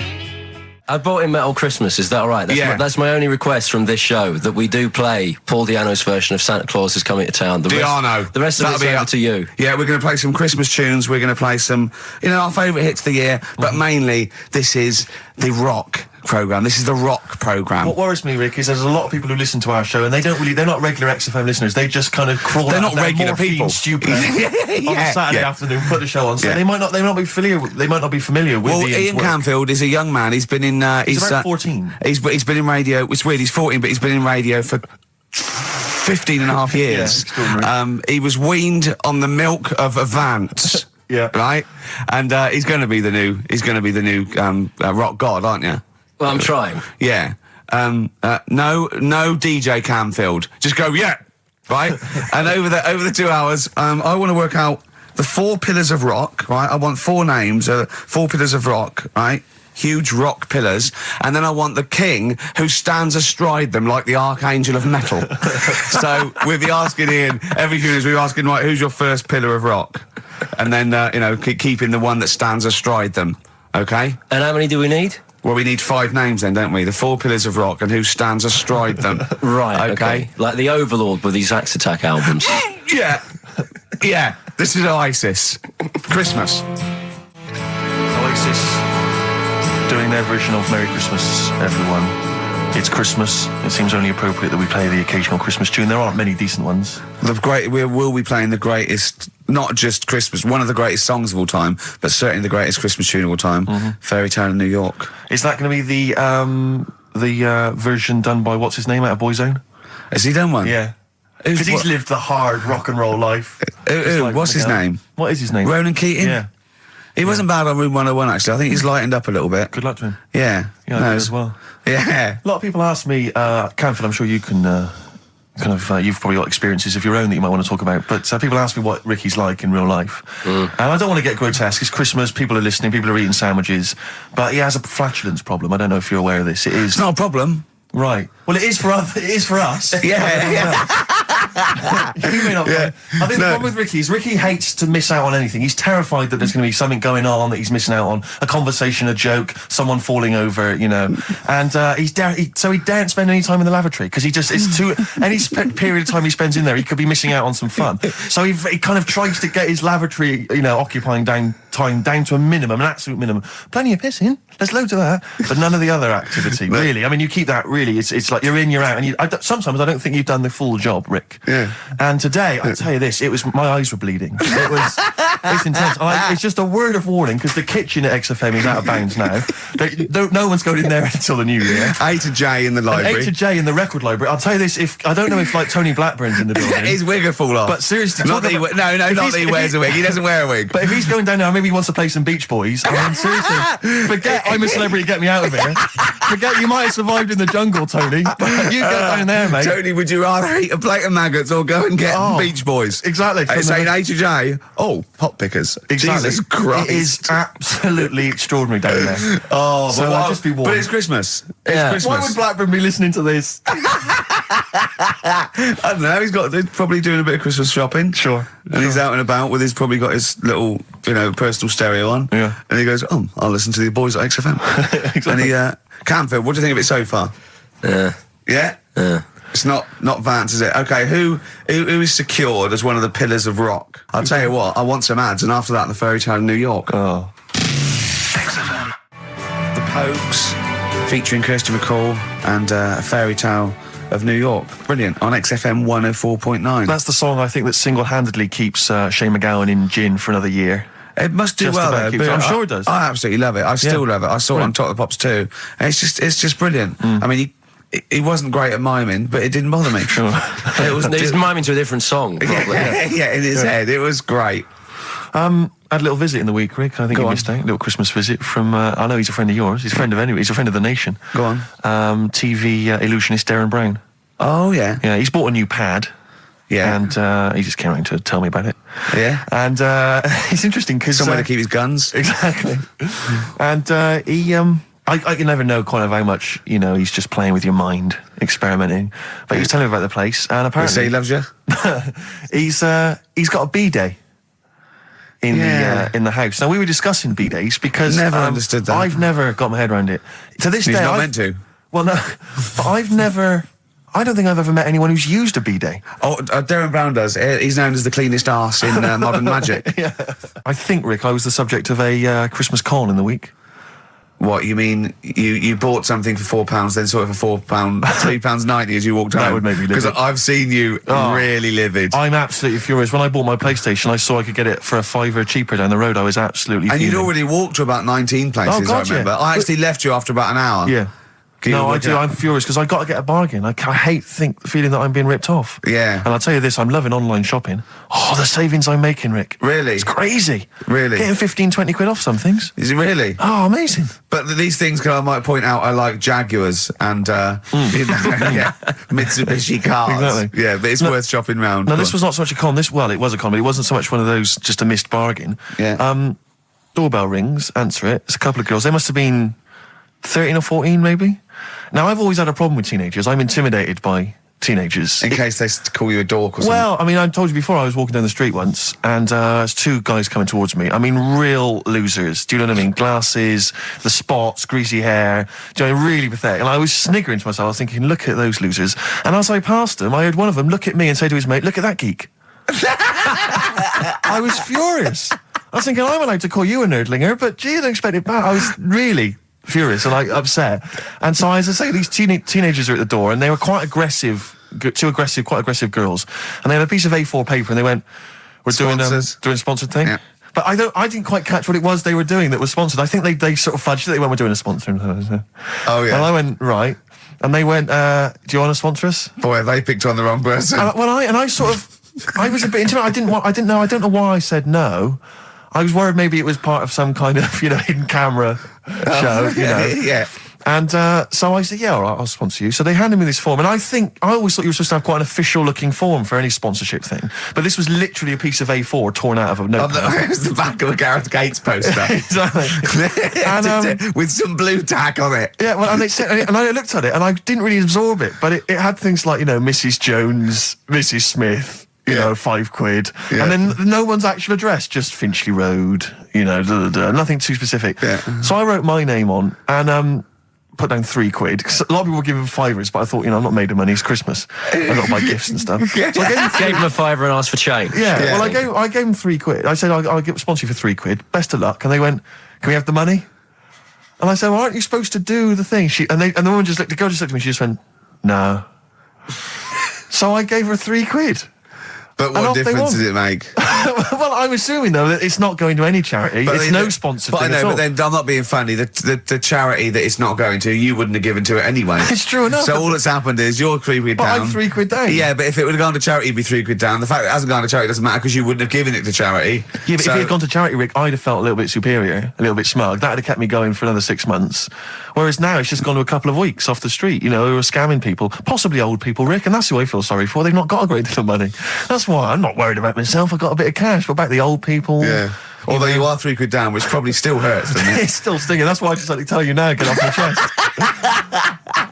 It's Merry Christmas. Thing, yeah. Just be careful. If you're living up in North London, be careful. There's two girls that are going around. I expect, they might come to your door. But they might be wary. Be genuine. No, I don't think so. No. They were common. They were very common. Do you know what I mean? Was the giveaway things like, Santa Claus had given £10, Exactly. Tony Blair had given £1? Yeah, I know what you mean. Yeah, I think you were conned, mate. Yeah. Right. Won't Get Fooled Again by The Who. Ian, I'm going to ask your expert opinion. Is that not one of the greatest rock songs of all time? Yeah, if you'd have played the proper version of it. I know, but it's 6.5 minutes, and we usually do, but we just thought, it's Christmas, people want to, You know, but him and more Jonah Louis. Yeah, but we could have played like the full 8 minutes rather than making the show sound like strolling around your local Asda with the Christmas songs with a little bit more racism. That to me sounds like fighting talk. You want a rock challenge, Canfield. You can't handle the truth. The trouble with that song is, don't know about it could sound like he's saying something to do with bell ends. Well, yeah. What? Heaven forbid. What, you think you meant that? Did he? Probably. No. That's The Darkness on XFM 104.9. Bell end. Yeah. What other rude words are there? Cock. Yeah, that is rude. Yeah. Especially at Christmas. Especially at Christmas, yeah. It's a time for families. I know. Now listen, time for family. Now, Ian. Yes. Who is your fourth? We need a lead singer in this mega group, the monoliths of rock. Who we got? Lemmy, Keith Richards. We've got Keith Richards on guitar. We've got Lemmy on bass. Yeah. We've got Keith Moon on skins. Right. Some terminology coming out there. Yeah. Who's doing the Vox? Who's given Golden Tonsils Award? Robert Plant. He's gone for Plant. He's gone for Plant. A lot of trad names there. There is the group. The lineup is Moon, Lemmy, Richard, Plant. Okay. Now our competition, Steve. Name that group. Okay. What's the best, heaviest rock name ever? Sure. This is obviously not a name that already exists. No. Okay. My mate of mine came up with, I think it was Brain Hammer, which I like. Velvet Nazi 666. Sure. So we want the heaviest, most mental piece of death metal, headbanging, bleeding out your brains rock. Axe Attack. Okay. Please welcome to the stage, Christ on a bike. Please welcome to the stage. Oh, look at you. That would be great. Yeah. That would freak out the metalers. Yeah. Cheeky. Yeah. Oh, now listen. They need a manager. They need someone who could introduce them. They need someone to stand astride them.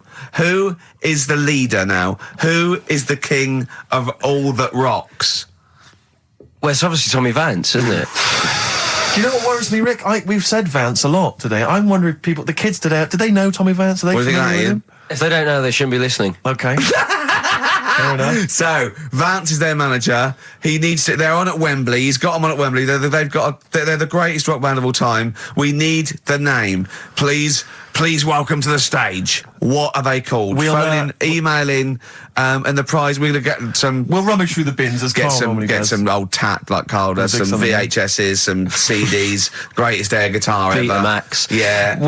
Do we need to give out the numbers and stuff? Well, can email, don't can't get they? phone in. You don't want to talk to him, Ian, seriously. No, you know when what's his name says to Agent Starling as she's going to meet Hannibal, don't let him inside your head. Yeah. Don't talk to the listeners, Ian. Exactly, it's very much the same Please thing. I'm a bit concerned that my email's going to be besieged by people sending you links to how to clean out the bidet. Well, that's all right. But what's the most mental head bleeding, banging brain hammer operation this band can be called? Call in, Rick, because it always amuses me. I know it's cruel to put you on the spot, but some of your former band names have always amused me. Well, the worst. The worst one. Right, I'll just leave this. Ricky's had a number of bands over the years. What was the worst one? Ready? Get ready to play that record because I don't want any aftermath. No, hang on, before you tell me, what was the one? Because these pictures of you, like when you're a new romantic, keep on being published. That was Shauna dancing. Yeah, but that's pretty bad. But someone told me they were like, "Oh, ask him about when he tried to be Bon Jovi." Can you imagine such a thing? I know the name you're thinking of. Right, here we go. Play the record immediately. I say this. Ready? The Sacred Hearts. Play a record. Blur on XFM 104.9. I forget the name of that track, but it's good. Good song. Thanks very much. Oh, good song. Yeah. Oh, right. I just thought you were complimenting giving his opinion. Right, yeah. Go on. The what? Are we still on the air? Yeah. What are we doing? Merry Christmas. We got someone on the line. Oh, right. He's here. Who's that? Ricky. Yeah, go on. It's Jonathan. How are you? Good. It's only TV's Jonathan Ross. Ross, turn your radio down, you idiot. I'm here. I like to. I haven't got the radio on. What are you talking about? We can hear the feedback. Well, I haven't got it. It's not my fault. It's your incompetent radio station. And also, didn't you hear? We said don't call him. We don't want to speak to the listeners. I'm not a listener. I'm a visitor to your shores. I'm special. You know that full well. I know you're special. Right. Yeah, exactly. What have you got a name for the band? Yeah, you ready? Yeah. Blump. B-L-U-M-P. I tell you for what, you can't have a normal word. If it's the monolith band of all time, if it's the big, you can't have a regular word. It doesn't make sense. How can you have a regular word? All these ideas you've come up with are rubbish. You need a word which only stands for that one thing. No one's heard it before. No one will use it again. Blump. I can't help but feel that that's a more appropriate name for maybe one of Ricky's bands. Yeah. I love seeing that picture of him in that band. You see it everywhere these days. He was like a girl. He was like a little girl in a suit. It's like a little dyke at a wedding. What was that? It's got to be the kettle calling the pot black, surely. I've always got nothing but 100% heterosexual. We're not sure about. There's not anything wrong with it. I know that, but look at you. I actually had to get that in. There's not anything wrong with it. I'm Jonathan Ross. Oh dear. I was thinking the other day, right? Oh, yeah? The Comedy Awards. Yes, sir. You didn't have to say some awful things about poor celebrities, poor has-been celebrities with coke addictions and fat lips and faces that where surgery's gone wrong and everything. And when they're on the show, they're going, "Oh, you look lovely." Yeah, I'm nice to them. Well, I'm nice to them to their face, but obviously when I'm not with them, I like to let my true feelings be known. What's wrong with that? That's how everyone. Well, I'll tell you what, you can get anything off your chest you want on this show. Any celebrities you want to talk about? There's no one listening. Yeah, it's just between me and you. A lot of people listen. They listen to my show, and after they've had a few hours of good laughs, they like something bland to just cool them down afterwards. So they flip over. We know this happens. Did you mention my DVD on your radio show? You know what? I forgot to mention it. Christ! I meant to mention by the office, but I forgot to mention it. And then I thought afterwards, it's not like he needs the cash, is it? It's not like he needs it. It's not like it is, but he's probably earned more money in a short space. You're like a lottery winner, and you've got about as much taste. You're like one of those burglars who's won the lottery. I am. I'm dressed like an Albanian window cleaner at the moment. Burglar from Reading who won the lottery, and now he's fritting it away on what? I do feel sorry for my neighbours. I've moved into a really nice place. I feel like it's the hillbillies. No, it's nice you've moved in though, because it's nice. It's given them something to sort of talk about behind your back. You've united the whole block. Right, go and play with some Japanese wind-up toys now. I'm going home to play Mario Double Dash with my son. It's going to be a good afternoon. I phoned you once after I finished my show. It's about 5 minutes past 3. Yeah. And I don't mind if I said, how you doing? You went, it's brilliant. You said, this is what you said. You went, everyone's out. Jane's taking the kids out. I've already masturbated twice, and I'm playing with a new Japanese toy. I'm masturbating now. I just wonder if there's one more contender. I don't know who this was, Ian, that phoned in with it, but possibly it's topical. Deathly Hem. Yeah. Deathly Hem. It's brilliant. Oh, it's Deathly Hem. Please welcome to the stage, Deathly Hem. It's Deathly Hem. Who's that? We've got to give it to I don't know who that was. Oh, well, if you came up with Deathly Hem, email again, Deathly Hem. It's the greatest name for the greatest rock band of all time. Will you please welcome to the stage, Deathly Hem. It's golden tonsils. Isn't it? I was going to go see him once at the Camden Underworld about a year ago, and they had this sign up, right, saying that Graham Bonnet, who sung that song, had cancelled, right, and it said, God willing, he'll be performing tomorrow. And just in case you thought he'd cancelled because maybe no one bought any tickets, the doctor's certificate was beneath the cancellation sign. Brilliant. Well, we've sung that a couple of times drunk, haven't we, Ian? At the top of our voice. We have done it. It is the best ever. Yeah, it is. Ben has won whatever you're giving away. Yeah. Ben came up with Deathly Hem. Yeah, Deathly Hem. Yeah. I mean, if you are in a rock band and you're looking for a name and you think you deserve that name, then, write to us. We want to know that you're really heavy, and Ian Canfield would officially hand over the deeds of the name Bethlehem. Bethlehem? Bethlehem, yeah. Bethlehem. They only play at Christmas. You only play, like, big venues at Christmas, and it's all things about, like, fighting, like, good versus evil, and God versus the devil. And you got to write songs like that, yeah. Bethlehem on XFM 104.9. Perhaps that the debut should certainly be a concept album based on the Nativity play. Yeah, Nativity, yeah, that'd be just good. The whole kind of Old Testament in kind of rock form. Yeah, with it'd be extraordinary. It's the battle for humanity. Yeah, it's called Humanity Manatee, and it's a fight in the ocean of hell. Yes, sure. Yeah, sure. Yeah, I'd like to see a serpent. maybe pictured There'd be somewhere. a serpent, in innit? it. Track four. Track four. Yeah. I think we should give massive props and suitable regards to Ian Camford. He's come in, he's pressed the buttons. He stood in for an idiot brilliantly. He has stood in for the retarded. It's a shame that you've not displayed some of the usual incompetence that we've come to love and expect from Karl. It's a shame. Okay, well, you are the greatest DJ in the world, though. The way you sort of like drop press these buttons. But you know. Every time I've pressed a button off air, Ricky's been going, "Oh, what great DJ!" It's great. Because he ends it. It's just brilliant. I mean, we're lucky if we can talk with the mic on. That's the title. Not talk over a record. We did some great links during the ads.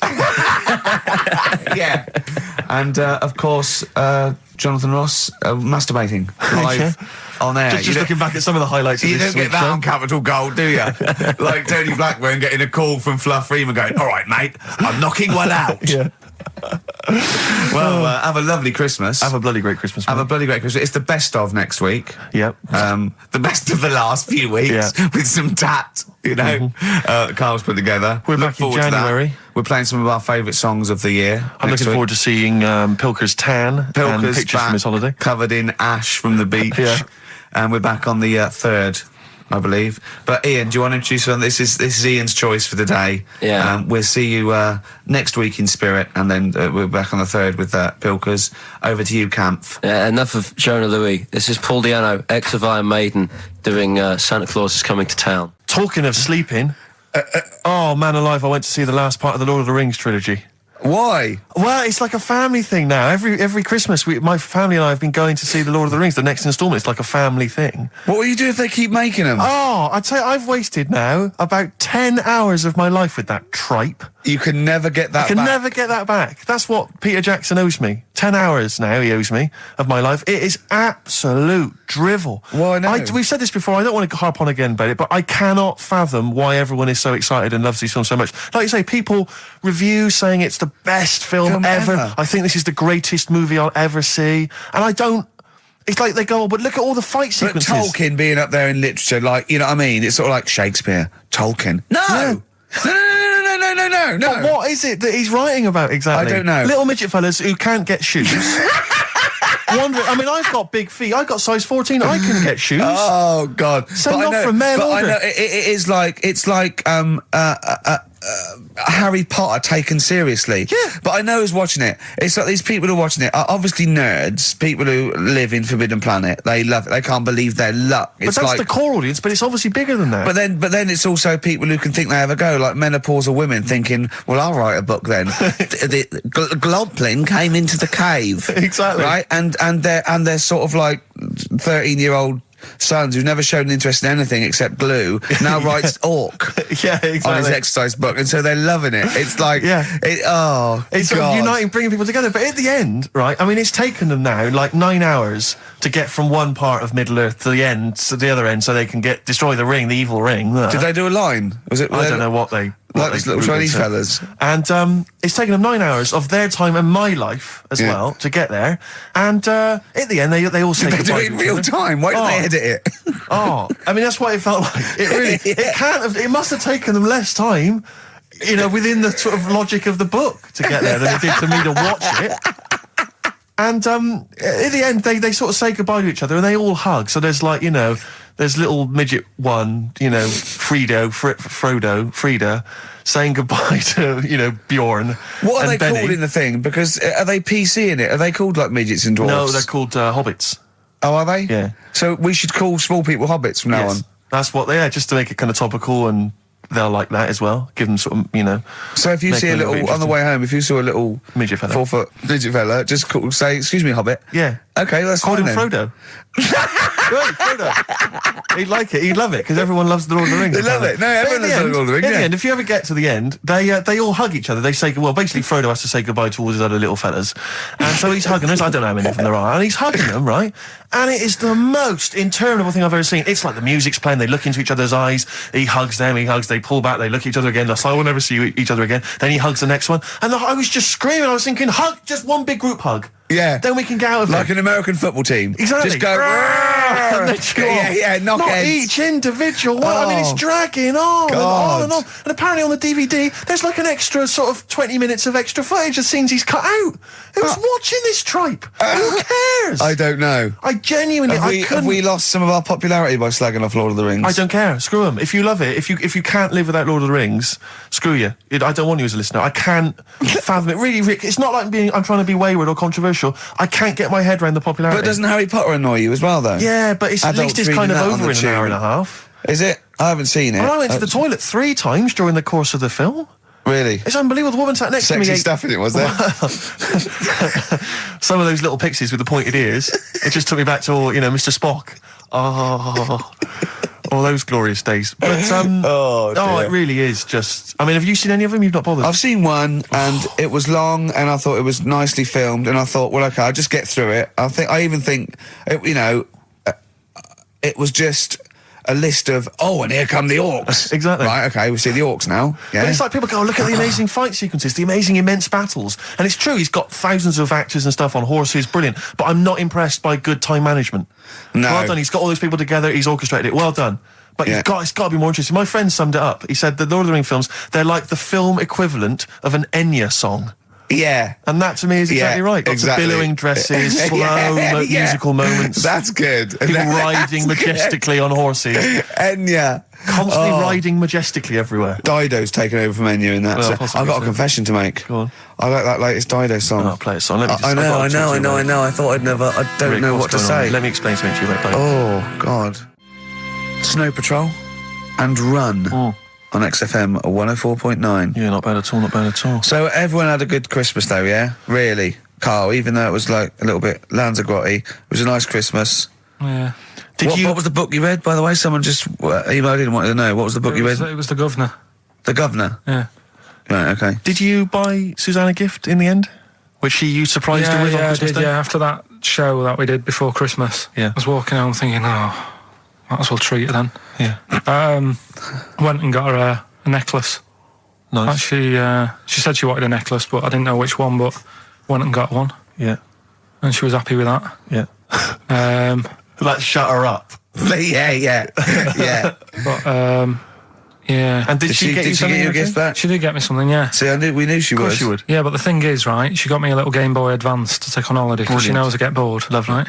So that was good, but I was like, hang on a minute. I know how much I spent, Oh, and I know how much these are, right? But I was clever, though. When I got to the airport, I bought her to get me an extra, bought me an extra game for it. Yeah. Got the value. Of course. when you were growing up, did you wait to ask your mum for sweets right at the counter so the woman would embarrass her into getting you it? What, you mean just slip it in the basket? Well, no, just wait till there's some, a stranger watching before you ask for sweets. Mum, can I have a Kinder Egg? Did you sit in front of Suzanne when it got to Suzanne, can you get me something else? Because remember I spent more on that necklace than you did like Game Boy Advance.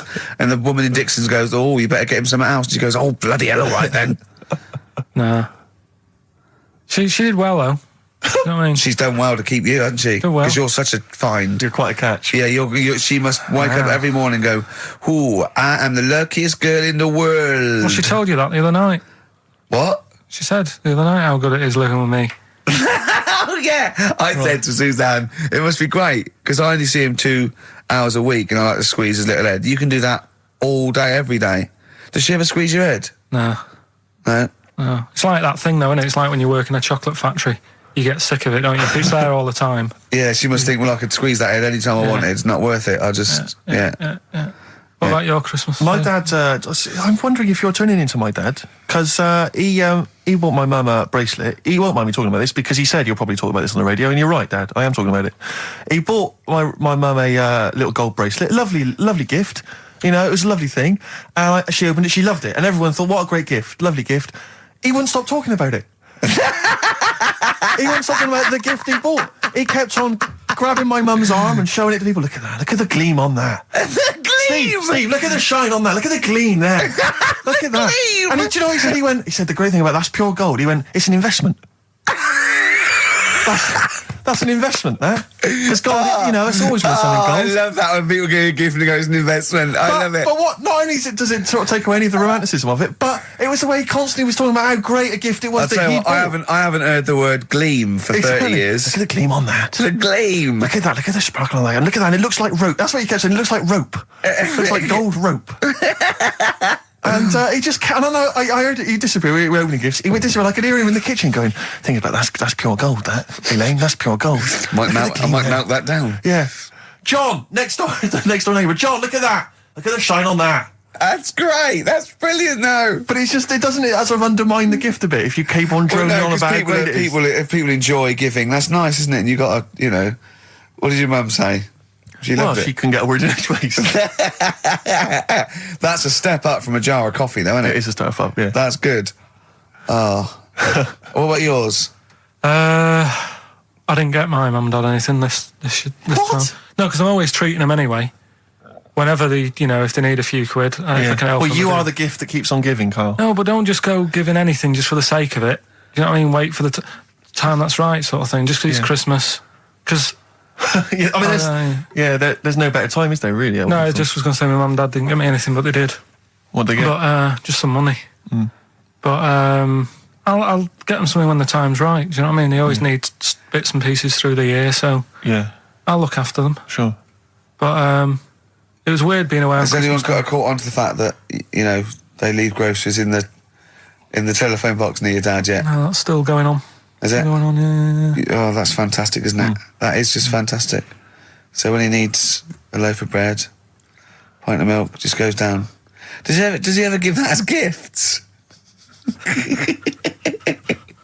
Now listen, are we doing the film thing in a bit? Oh. Got more prizes. Yeah. Is it better than Rockbusters?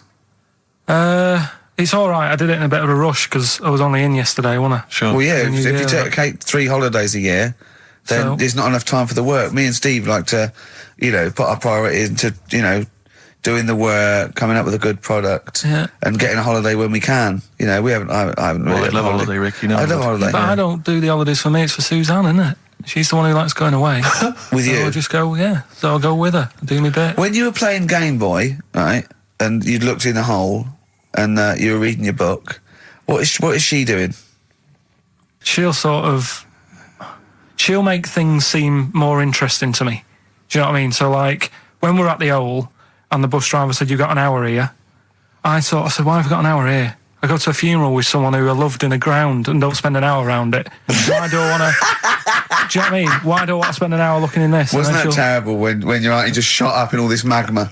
Yeah. That was terrible, wasn't it? That was the worst funeral you'd ever been to, wasn't it? But she'll say that would make funerals more interesting. If they it was a cremation and a burial. Yeah. You just put them in a volcano and they go 2, 3, here they go, wee, up to heaven. I was having a conversation with my flatmate about songs that would be inappropriate to have at your wedding, at your funeral. And horny, surely is one. It, yeah, was we were thinking. Really? Yeah, that was the first one we came up with. I'm horny, horny, horny, horny. That was the first one we came up with. Isn't Robbie Williams' Angels one of the yes, biggest and ones? I think Wind Beneath Your Wings. Yeah, I think is apparently quite popular. Oh yeah. Yeah, I play that on in Auras, aren't you? Bit of Boston. Yeah. A bit of who? Busted? Boston, more than a feeling. Right. It's much more than a feeling. Boston, more than a feeling. XFM 104.9. Well, another big moment here. We've had Rockbusters. We're going to have Karl's film quiz thing, isn't it? Yeah, it's a film quiz thing.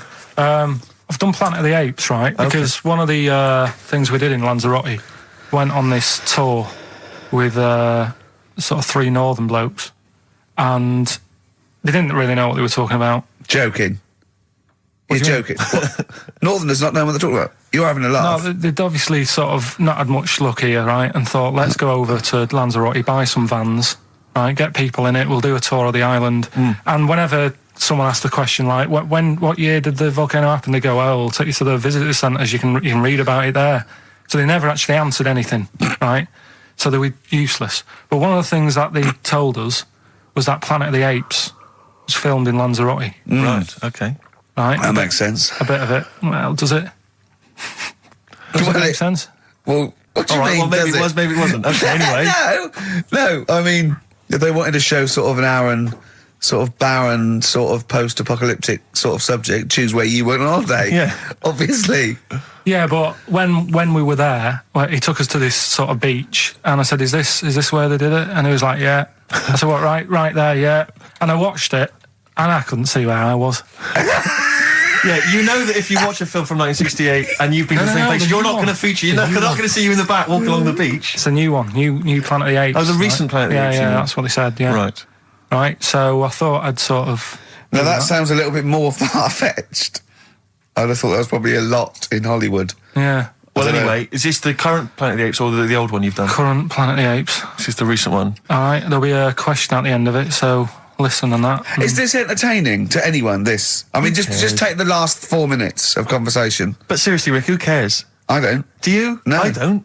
DVD's selling well. Exactly, what do I care? Right, come on then. All right, so Planet of the Apes, question at the end of it, listen and win some stuff, all right? Hey, where am I? What is this place? Hang on a minute, hold on. According to the Lanzarote guide, we've been dropped off at the volcano bit. Apparently there's 36 volcanoes here to be seen. I hope you don't mind my saying, but this is a waste of time. I know what you mean. Don't know why they need 36 volcanoes. Just keep one. Fill the rest in. Like a car park or something. Excuse me, guide. Why's the bus drops us off here? What's so special about this place? Well, according to our holy writings, that is where creation began. Where the Almighty breathed life in the time before time. Wow, it's amazing that, isn't it? All this has been stood here for years and years. What about the coffee shop there? Is that old, is it? Well, nothing. You're out to rip us off. I raised about £4 for a coffee there. Always ripping people off. That's what annoys me with these trips. You get us in the middle of nowhere, we die in a thirst. Well, I'm not able to do without. The reason I've come here, I believe this is where they did Planet of the Apes, innit? Love monkeys. Especially the ones in Planet of the Apes, because they talk and that. Talking monkeys can't exist. Joking, aren't you? Of course they can. Getting up to all sorts of stuff. I read about a monkey the other day who worked on the railway. Right? There was another one about a chimp that did a bank job and went off to Spain to sort of... Shut up! Oh, hey. What is that? Little monkey fella. It's come from that little coffee shop. It's been serving coffee. Now that is worth paying £4 for. No, you're teasing him. I'm not teasing it. It's working, isn't it? It's serving the... We want some coffee. Get us some coffee. I've heard about this. You can buy coffee that's been sort of hand-picked by monkeys. It's like Coffee Mate, except it's more sort of coffee primate. Yeah? Hello, little fella. We want coffee. What do you mean, we? You're going to have a coffee, aren't you? What else are you going to do? Go and look at another 35 volcanoes?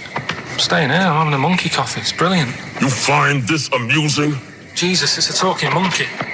Right, mate. Have a couple of coffees. Don't start now. We're off duty. I'm starving. What do you mean you're off duty? Have you bananas later? Just get us a couple of...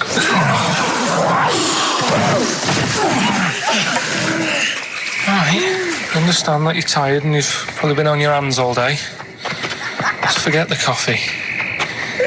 You go and get some lunch. After you've got some coach, you lazy ass. You damn human!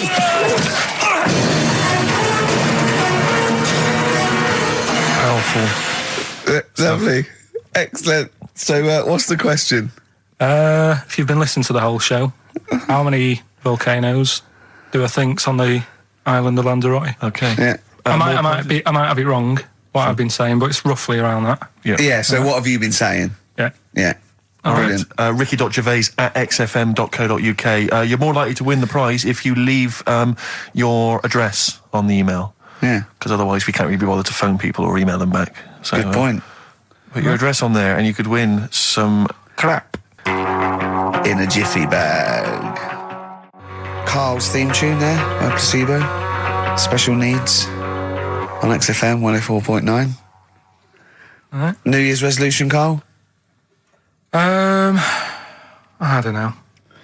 I don't do it. Really. So what about something like I don't know, start smoking? Do you know? There must be something.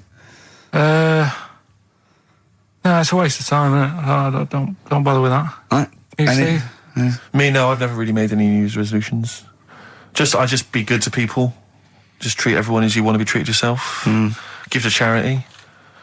Hate, crime, racism, famine, sexism. I know you're going to keep to all those, except the gift to charity. That's me and Karl find that a little bit hard to believe. Never gonna happen. Well, you've always got to break at least one of your New Year's resolutions. Yeah, exactly. Yeah, well, I think I'll be nice to Karl. What about learn more? I was thinking that I want to learn more. I'm always teaching you stuff. I watched. I'll tell you what, Christmas telly was dreadful this year. I don't know if I've hit that age where I think, but I think consciously I thought this is worse than usual. Yeah. And I ended up watching Discovery Channel and History Channel again, and I watched 4 episodes in a row of this fantastic documentary, 1418 War, narrated by Dame Judi Dench, and it's brilliant. I just can't get enough of it. I hated history at school, and now I want to know everything. Yeah. And I think that's mine. Learn all the stuff about stuff. I like learning though. I always say that to you. I'm always looking up stuff. When I was on holiday, even though it was sunny outside and they had big holes to look at if I wanted to, I stayed in and watched Discovery there and was watching stuff about scorpions and that. Yeah, what did you learn? Well, nothing, because it was all in Spanish. But I just watched it. What I found odd, right? What I found... Scorpions, I get it. It's only about poison. You get it. What I don't understand is with scorpions, right? They have like this sort of weapons, don't they? They have the poison and stuff, right? Yeah. Which can kill a man. Yeah. But there was a couple of little animals and that were its sort of enemy. Yeah. And it stung them, and it didn't kill them. So what's the point? Well, firstly, not all scorpions kill a man. Some of them, this one did, you said. Yeah, well, they range from like bee stings to so much venom it can take down a horse on things like spiders and snakes and scorpions. So it depends. But a scorpion that will kill a man would kill a rabbit. So I don't know what you're talking about. No, there was a snake that it stuck its thing into, and some sort of beaver, and they were just like running about. There's nothing funny about that, so why are we laughing? Well, the snake wasn't running about, was it? Well, it was slithering about a bit. Yeah. What was the beaver doing when the snake... Just sort of, I think it ate it in the end. What? Ate what? Ate the scorpion. Just wandered off. Well, so it wasn't a beaver. So there you go. There's no way it was a beaver. All right, an otter. This is what you've pieced together from a show in Spanish. Well... I'm just saying though, how come it can't kill something that small, yet there's someone on holiday that's no sort of danger to that scorpion. We're not going to harm it, right? And yet it can kill a man. So you say, but I don't believe it. Shut up, mate. Seriously, this is gobbledygook. Taught you something again, though. That's what I'm saying. No, what have you taught us, though? What is that? What is the fact that's come out of that? A scorpion can kill a man, but the beaver was dancing with a snake, then it ate it. You do that That's all the not time, a fact. though. That's not a fact. Down. New Year's Eve, I taught him something, right, about dead people. No. You know, the things that taught me, I was saying you're talking shite. He says they found out your soul weighs an ounce. Your soul? Yeah. Your soul weighs an ounce. Right, who found this out? I read it. Your arsehole weighs an ounce. Yeah. There's no such thing. A soul weighs an ounce. You're talking drivel. All right. Have you got any monkey news? So what did they do? They weighed someone who was alive, and they will wait for you to die, then weigh you again. There was someone you've lost an ounce. Yeah, it must be your soul shooting off to heaven. It was someone who was really ill, and they said, we can't do anything for you here, but we've got a bit of an idea that we want to do. We've been wanting to do this. Stuck him on some scales. He said, right, you weigh 9 pounds and an ounce or whatever, because he was wasting away. He died, 9 pounds. Right? Fine, well, that's proof if proof be needed. Nearly got to wrap it up. I think we've got to do the Rockbusters winner and give someone those lovely prizes. Monkey news, then we're out of here. We'll maybe come back, maybe do some Christmas specials. I don't want to make any promises. Right then, first one. Chewing breaks. Fishing for a dream. That's what we're fishing for, isn't it? We're fishing for a dream today. What's that mean? Poverty. I don't know what I was talking about. It doesn't matter what you're saying, Rick. No one's listening. No one's listening. Well, we've got to finish anyway. Think about the fact that think how small our percentage of listeners is anyway. Anyway. And then you two are on stage at the moment. This is like broadcasting during Christmas dinner. This is the same. It's just on the hospital radio. Yeah. Yeah, exactly. Where everyone's got an iPod for Christmas. Yeah, on the ward. yeah. Well, we've just got. We're going to go through now till 12:30, and I've got to rush off. I'm afraid to Live 8. Don't apologise, mate. When people see the glam that you're bringing to that event, they don't even care about the people introducing it. Comedians going, ladies and gentlemen, just get on with it. No, I agree. No, I've got a good joint here. 2 blokes will get on with it. Bring on Madonna. But we're going to give it to them, Karl. We're going to go through to the end. We've done everything we have to do. Monkey news, the final monkey news of the year, possibly. It's been a joy. I'd just like to say, on behalf of myself, Steve Merchant, and this little bald mank. It's been a pleasure. Yeah, speak for yourself. Yeah. I feel drained today. Do you? Go on. This is the strangest radio show in the world. Yeah. Isn't it? Yeah. Because we can do that. We can talk about this and go, I feel drained today. Just like he's not. Like, no one's listening. Because that's the sort of thing you say socially and no one listens. Like, just when you're watching up, I feel drained today. It's rhetorical. Yeah. You're not expecting anyone, not even your loved ones, to go, oh, really? They just go, that. But to do it live on air, no one's listening. What I mean is just give us a jingle. But the exactly. But the truth is, the contempt we have for our poor listeners is unbelievable. The listeners aren't listening, and we don't want to be here. So this really is one of the most pointless things ever. No, I would have been quite happy to do a full show. But you know what? The flow of it's just. I would love to listen to this back in 10 years. This actual show. Let's keep this forever. Let's keep this show forever. The show, we went early. We were bored. It was a day we're trying to save Africa, but we're a little bit annoyed that no one's listening. Yeah, right. Right, once and for all, the final monkey news of the year. Oh, go on. What were you going to say? No, I was just going to say, if you're not into the Live 8 and you're gay, you're not listening, because you're on a walk. Game went on for hours, right? No one's listening. The terrible thing is that not even we're listening to Karl now. I know. Literally no one is listening to Karl. It's so insulting. There was a lot of smoking going on. It's going on. A lot of eating and nuts going on. That was a bit weird, because they don't normally get through as many, but for this night. So, come on, let's just play Bruce. Goodbye, everybody. See you maybe Christmas time. Goodbye.